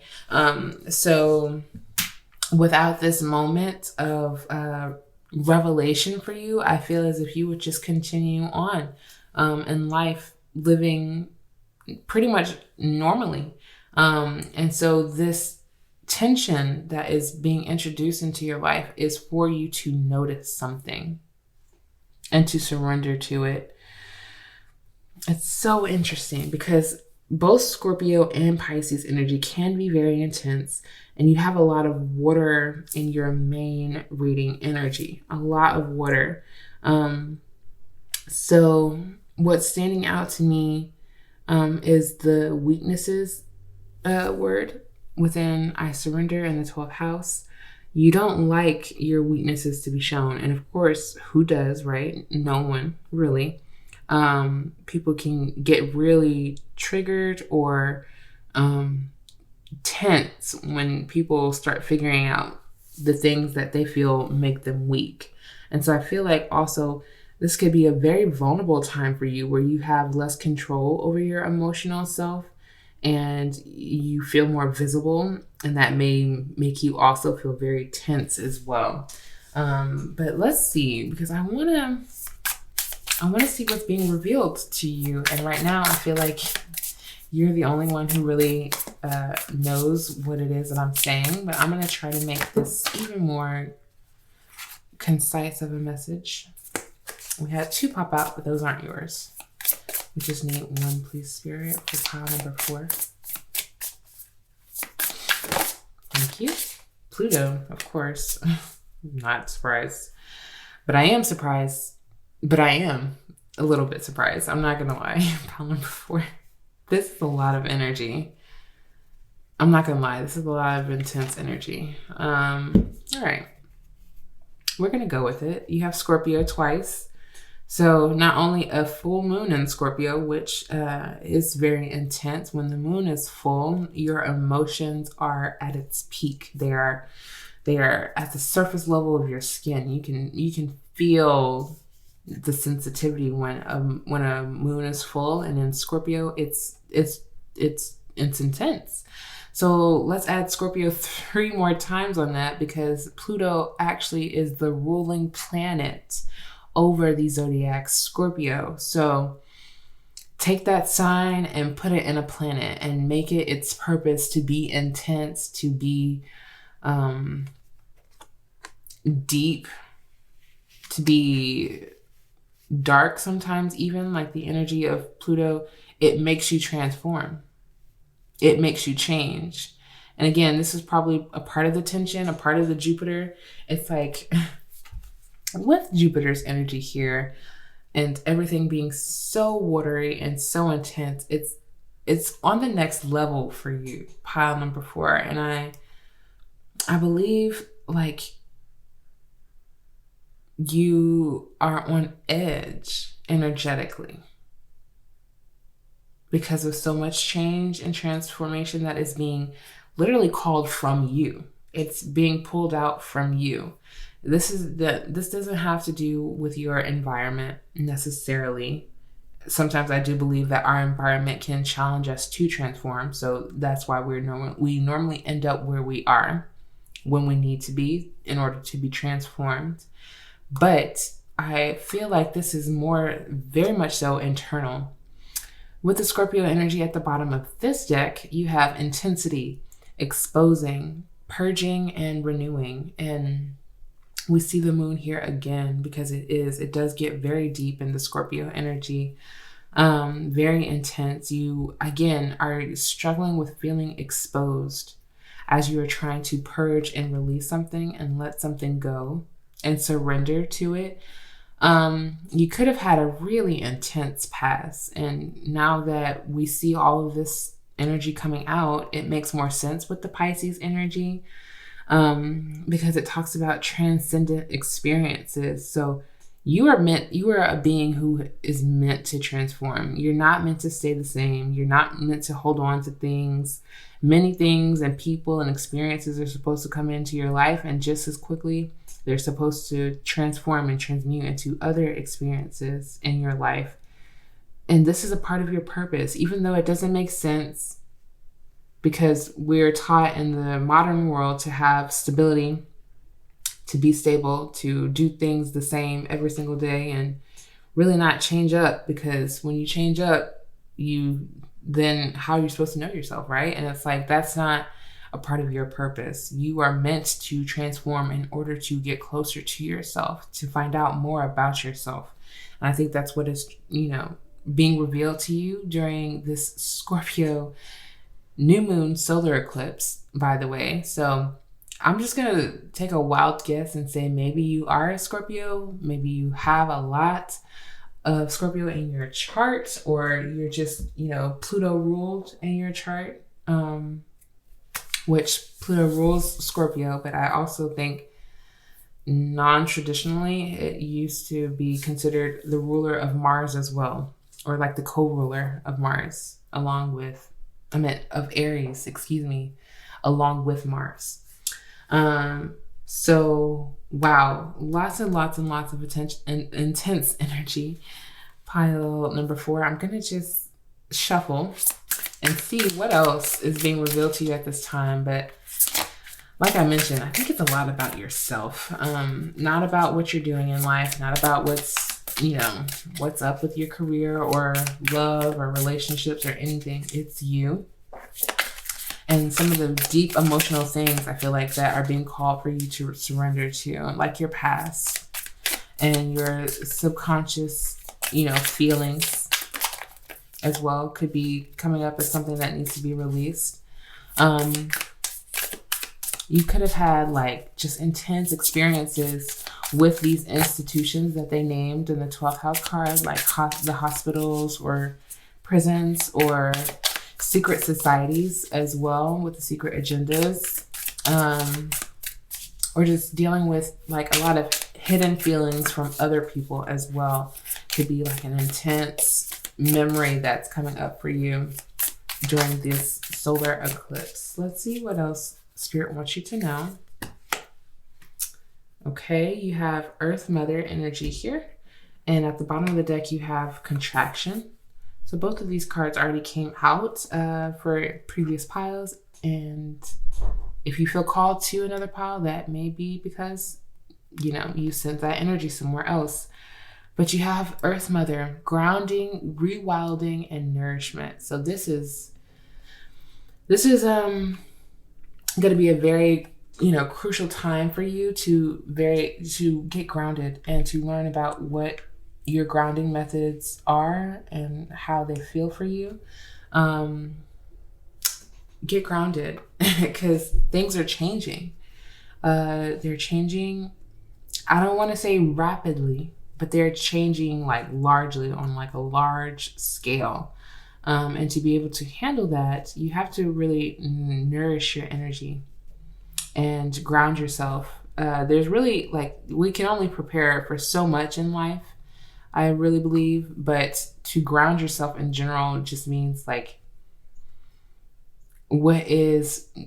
doesn't mean that you're unshakable. It just means that you have a connection to your body that doesn't take you forever to get back when it comes to grounding. Grounding just keeps you in the present moment. It keeps you aware, but it also gives you a certain energy to be able to just stabilize yourself when things are changing and transforming so deeply. So I think that you really focusing on your body, on yourself, your health, even as well, with the nourishment standing out to me, will help you to ease through this time of intensity. And I don't think, I've mentioned it and I feel like in another pile, I don't think you shy away from intensity with all this Scorpio and all this Pluto energy. I don't think you shy away. It just can be overwhelming or a lot for you. So breathing through the tension, breathing through it, and grounding yourself. Your breath is your anchor in order to ground your body to self, or to ground self to your body. So really doing a lot of breath work, breath meditations, meditation in general, to connect with your physical body.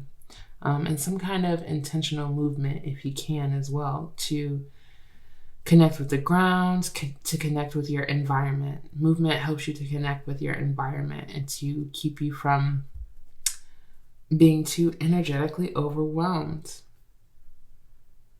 Yeah.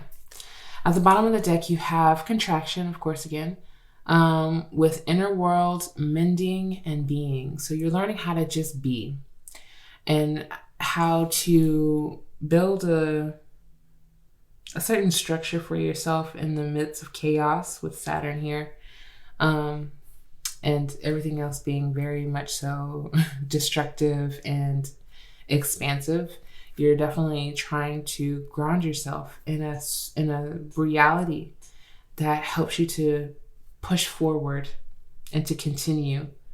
So you're doing this through an inner world, through an inner sense, an emotional world, an emotional playing field.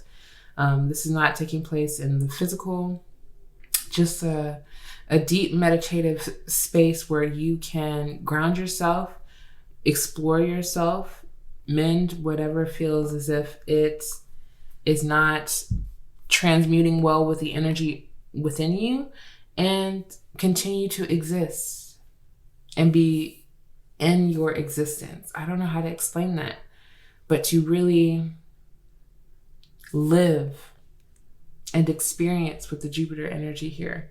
I'm going to see what this cryptic message is for you through the tarot, because it will give us even more information that we need. You have the Knight of Wands at the bottom of the deck.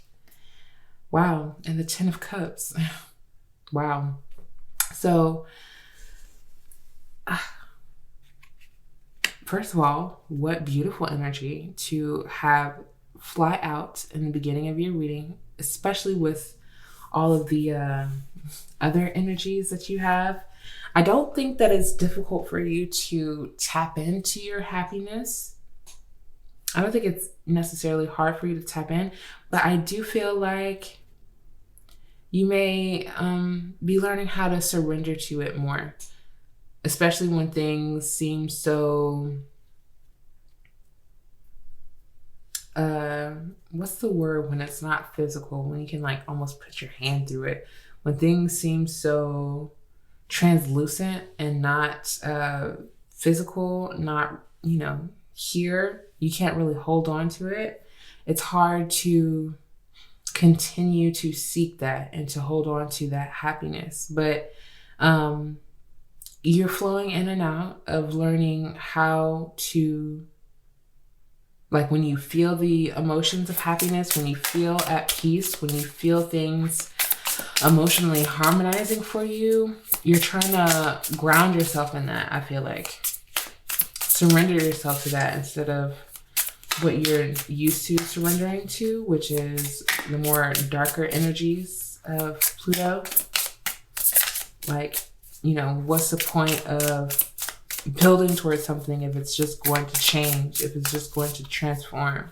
What's the point of feeding it all this intentional energy if it's just going to abandon me and leave me and change the way I view something?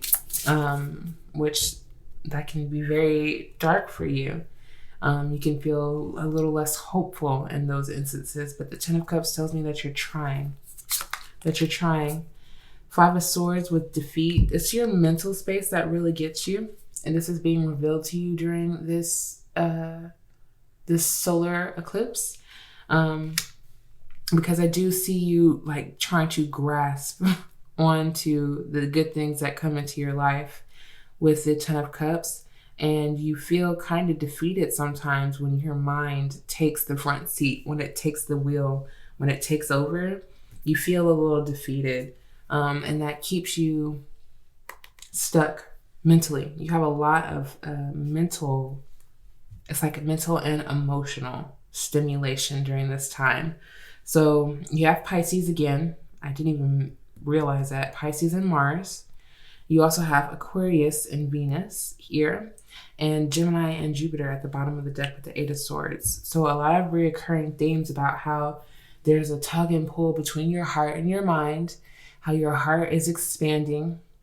You want to feel more joyous feelings. You want to live in them. You want to be able to breathe through tense moments, knowing that Ten of Cups is always on the other side, and not let your mind feed into the things that take place. Again, that are, life happenings. I was going to say everyday normal happenings, but that's not necessarily the case with the 12th house. These things don't necessarily happen every day, but they can get pretty intense. And so your mind has tended to feed the fire, and now you are looking for a different way. I do see that. I do. Wow, the Princess of Wands or the Page of Wands, which is exactly what we were just talking about. So you are looking for a new way to express this energy, to release this energy. When I was mentioning, intentional movement, I did hear in my mind of like you placing the energy into the world, into the ground that you feel is unaligned. So this may sound strange, but screaming into the atmosphere, somewhere that's secluded. You can be in private with the Scorpio energy so heavily. You can be in private for this. Just find an area where no one is around and just scream and let it out. And I say this because of the Swords energy. That is connected to our thoughts, but also our voice and using them. But either way, with the Page of Wands, finding new ways to express yourself and to get it out. Get out what you feel is plaguing you. Release the tension. Write it down if you feel like that is even something that you could be called to do. Even though I feel like, you may find that difficult. You always have to grab a piece of paper in order to be able to express yourself and to get something out of your energetic system. But if, those first few times work, do what works in order to release this tension and to be able to breathe through tense moments. Pile number 4. Okay, let's see what else is being revealed to you. More Scorpio. Even more Scorpio. It's like, okay, all right. Those are your cards. Wow. Such clear, direct, okay.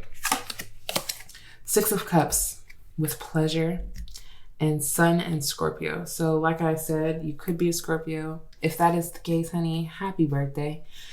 If you are not a Scorpio and you just have strong Scorpio placements, wow.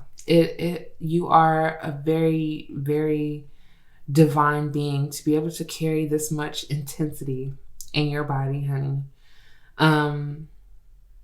Because I'm sure that it's a lot.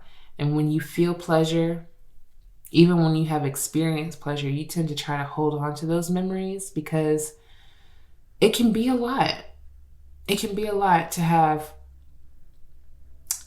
so many emotional memories, and some of them are not as pleasurable as the others. It can be difficult. That makes, the Scorpio energy really want to just, again, hold on to the good memories because difficult times do exist in their realm. They're aware of it. They're aware of the dark. They're aware of people's shadows. They've experienced people's shadows. So the 6 of Cups just tells me that you, like with the 10 of Cups, you're trying to hold on to good memories, good feelings, reminders of the expansiveness in your life. You also have the 4 of Cups with apathy and the Moon energy here in Cancer. You actually have an extra card. Yes, we'll keep it. But yeah, so with the apathy card here, it just, it's telling you that there are certain emotional things that you're not satisfied with existing in your energy anymore. That's what the memories are coming up for. You also have the Knight of Cups, which I will put here over the surrender, over the 12th house. It feels very fitting. And at the bottom of the deck, you have the Hanged One or the Hanged Man in this deck. Okay, beautiful card. So let's just finish what the tarot is telling us. You are surrendering to your heart's desires, your wants and desires emotionally. You, again, struggle with feeling dissatisfied, unenthused, not excited, if there's another way to say it, about certain things that have happened in the past and how you don't want them to replicate. You don't want them to repeat. It's almost as if you'd rather not think about it so as you don't accidentally manifest it. But I don't believe that that's necessarily how manifestation works.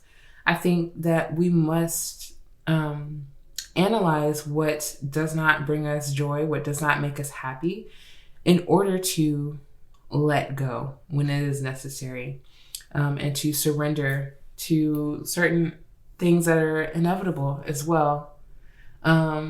Because if we just acknowledge that there are certain things that we are displeased with in regards to our memories, then we leave space to actually just let it go. I think especially again with the Scorpio, you have this ability to hold on to emotional matters. And again, that's difficult for you, because if you let, one emotional memory go, you let them all go, and that's not your style. So this is a challenge for you. It is a challenge to let certain things go in order to continue to be able to experience. With the Knight of Cups here, I think you are trying to fall back in love with something about yourself and about your emotional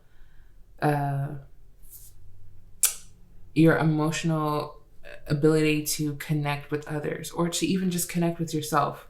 Because Scorpio is an isolated energy, and because there's so much of it, I'm gonna just keep going with that as your main theme, as your main energy. And so there's something that will be coming back up for you, a memory that will be intense, that will make you tense. And the Knight of Cups is asking you to not beat yourself up, to surrender to the beauty of this moment of being able to remember and being able to also let go, and not letting your mind win and rule over you. I think you're trying to build this into a practice of mental stability and emotional awareness of self, so that when these things do come up, it doesn't take you out. It doesn't keep you from being able to ground yourself and move forward. You could have memories that really debilitate you and keep you in the past and keep you from seeing, the abundance of emotional harmony that is building in your life present day. And this is something that's being revealed to you about the power of your mind and the power of your focus. If you're focusing on that one conversation that you had that did not go well at all, or if you're focusing on that one time that you tried to connect with someone vulnerably and it was not received well at all, and you kind of just drew yourself back and stopped trying to emotionally connect because you didn't feel as if you would be received. This is just an example, pile number 4. But those memories, they don't define you. They don't even define your present, pile number 4, because your present is filled with magical and emotional wonder, happiness, stability, pleasure. And yes, this moment is coming up for you to release and to learn more about yourself, to allow a certain transformation to take place. But it is not an indicator of what is actually taking place in your life present day. And that is something that's being revealed to you. So let's see what else the Oracle wants you to know. With one angel number, please, Spirit. Okay. Yes, we will read the bottom of the deck as well. But you have the angel number 12 with I am a visionary, period. Creativity is a driving force in your life. Your imagination is rich and you are able to express your feelings and insights in unique ways that others can benefit from. So this is why you're being called to release certain thoughts or, emotional behavioral patterns in order to express your feelings and insights in order to benefit other people as well. And you may not think that you have a lot emotionally that would actually be a benefit to someone else, because you don't know what other people's lived experiences are. You just know that yours are intense and difficult and misleading as well. Certain memories are misleading. And so you don't feel as if you are this visionary person who can take your emotional state and make this beautiful atmosphere, but you absolutely are. Your creativity is driven by your emotional state. So it could go one or two ways for you. Pile number 4, either when you're in a really good emotional place, you create like no other. And it's like people can see the 10 of Cups energy in your work. But when you're really going through things as well, it's like your work is like no other. And people can feel a depth and an intensity and even a sadness maybe that is represented through your creativity, that they cannot deny, and that somehow they are still able to benefit from too. You have a touch with reality, with a deep reality that many people can benefit from and can experience through your creativity. And that's being revealed to you during the solar eclipse. And you also have the angel number 16 with I am perceptive. You have an inquisitive mind that allows you to uncover important truths. That is very Scorpio, if I might say. You have a special ability to read into other people's feelings, Scorpio, a wisdom seeker, and your angels ask to share your knowledge for the benefit of others. So either way, no matter how isolatory you want to be, no matter how self-connected and to yourself that you want to be, you just are naturally this person that moves with, with this emotional maturity and knowledge that just helps people. It just helps people.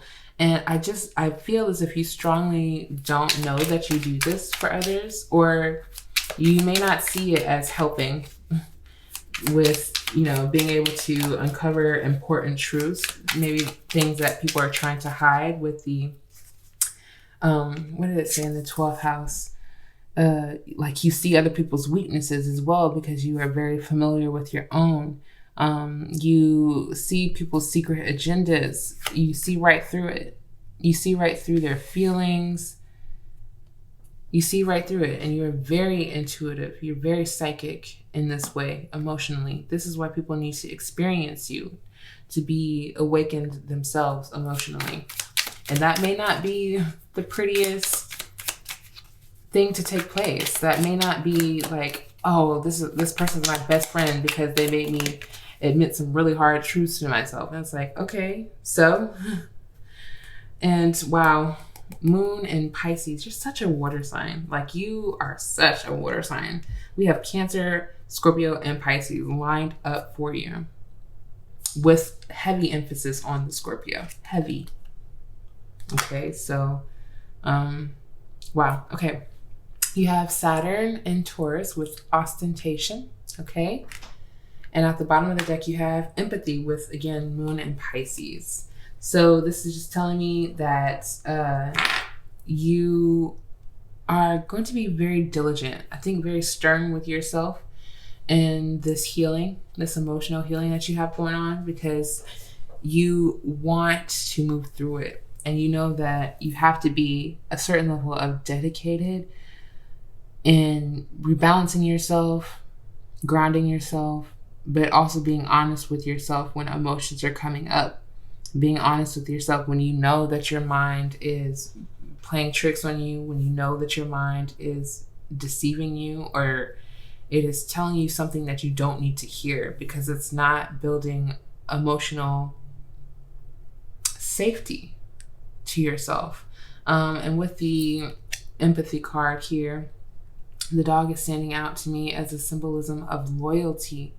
I think that you are giving to yourself and to your healing process in order to be more empathetic for yourself, but also to other people. It's like, especially when you have this talent of being able to see through emotional barriers, see through the facade of things. A certain level of empathy is needed to be carried, and you first have to learn how to carry that for yourself and to be empathetic to yourself. Be a listening ear to self. You have the number 12 twice, which breaks down to the number 3. You could be seeing a lot of 3s. It just stood out to me. And of course the 12th house. So yeah, Pisces, 12, angel number 12. So yes, pile number 4, you are being called to be gentle with yourself. And like, maybe you've heard this a lot, but think about it differently. Don't just be gentle with yourself and like, oh, I'll, it's like almost like a avoidant. You're like trying to avoid something because you feel like you may not approach the situation that you need or as gently as you need to, but this situation is going to be opening up to you either way. Take it slow. Be ostentatious, I think is the word, and be very forgiving with certain memories. Do not let your mind overrule. That's really your main message for this solar eclipse, because the sun and the moon will be in Scorpio. So it'll be highly intense. We have the sun and the moon here. It'll be highly intense. It will be affecting you, specifically pile number 4, directly. And when you feel like your mental space is getting very pessimistic or like defeatism, analyze, breathe through it and analyze and be like, why am I telling myself this? Why am I being so hard on myself?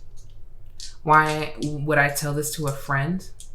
If they were feeling downtrodden, would I tell this to someone I care about and love? Would I tell them, oh, just get over it? Like, you really need to keep moving. Like, you really need to let this pass and let this go and this, that, and the third. No, you would never say that to another person. I really just don't feel like you would. So why are you telling this to yourself? Pile number 4, okay? So I'm going to roll the astrological dice. Just give it a good shake and shimmy and see the final messages that you have for this solar eclipse. And that will be the end of your reading, pile number 4. So let's see what the astro dice want you to know. You have Mars in Aquarius in the 3rd house. So, of course, I wanted to flip. The 3rd house is ruled by Gemini traditionally. This is all about your communication, networking. This also can deal with like your siblings as well, but just how you are communicating with other people in your more so immediate surroundings. And with Mars and Aquarius, I think you are really going to be interested in putting yourself out there, especially after like the tension settles and maybe through the tension as well. Maybe your focus will be more Mars centered rather than moon centered, where you're focusing on your emotions, which has been the theme. That is what you were told, pile number 4, but you still are very much so action oriented and nothing can slow that down. So I feel like you're definitely going to be communicating in a very unique and original way through your actions, though. It will be less about words, which you can see and is all about 3rd house, and more so just about like you going and trying to learn, but express in a unique and Aquarian way. You could be more like active on social media at this time with the Aquarius and 3rd house energy. This may be something that could be out of the norm for you, but you have Mars energy twice, like laying on top of each other. So Mars is all about our assertiveness, our action, our activities, our physical activities as well. So you could be doing new kind of activities online, networking about these new activities. And when I say like activities, it's giving very much so emotional or spiritual, more so internal activities that you could be taking place again online. So you could be in these like, unique Facebook groups where you talk about your spiritual journey, your emotional healing, and things of that nature. But something very different and unique to you with the Aquarius here. You could find a new online platform that gives you that social media feeling without it being too social media, if that makes sense. Pile number 4. Okay, this is your reading, all about what is being revealed to you during the October 25th solar eclipse in Scorpio. If you enjoyed this reading, please give it a big thumbs up. I would greatly appreciate it. Leave a comment down below how this energy is working in your life. And I would also like to invite you to join my newsletter as well, where I release monthly readings for your zodiac sign. And it's straight to the point in your newsletter, in your email. Sent to you directly. So I will leave that link down below in the description box in case you wanted to join. Don't forget to subscribe to join the tribe here at Monty's Tarot Child. And I would love to see you in another reading. Peace.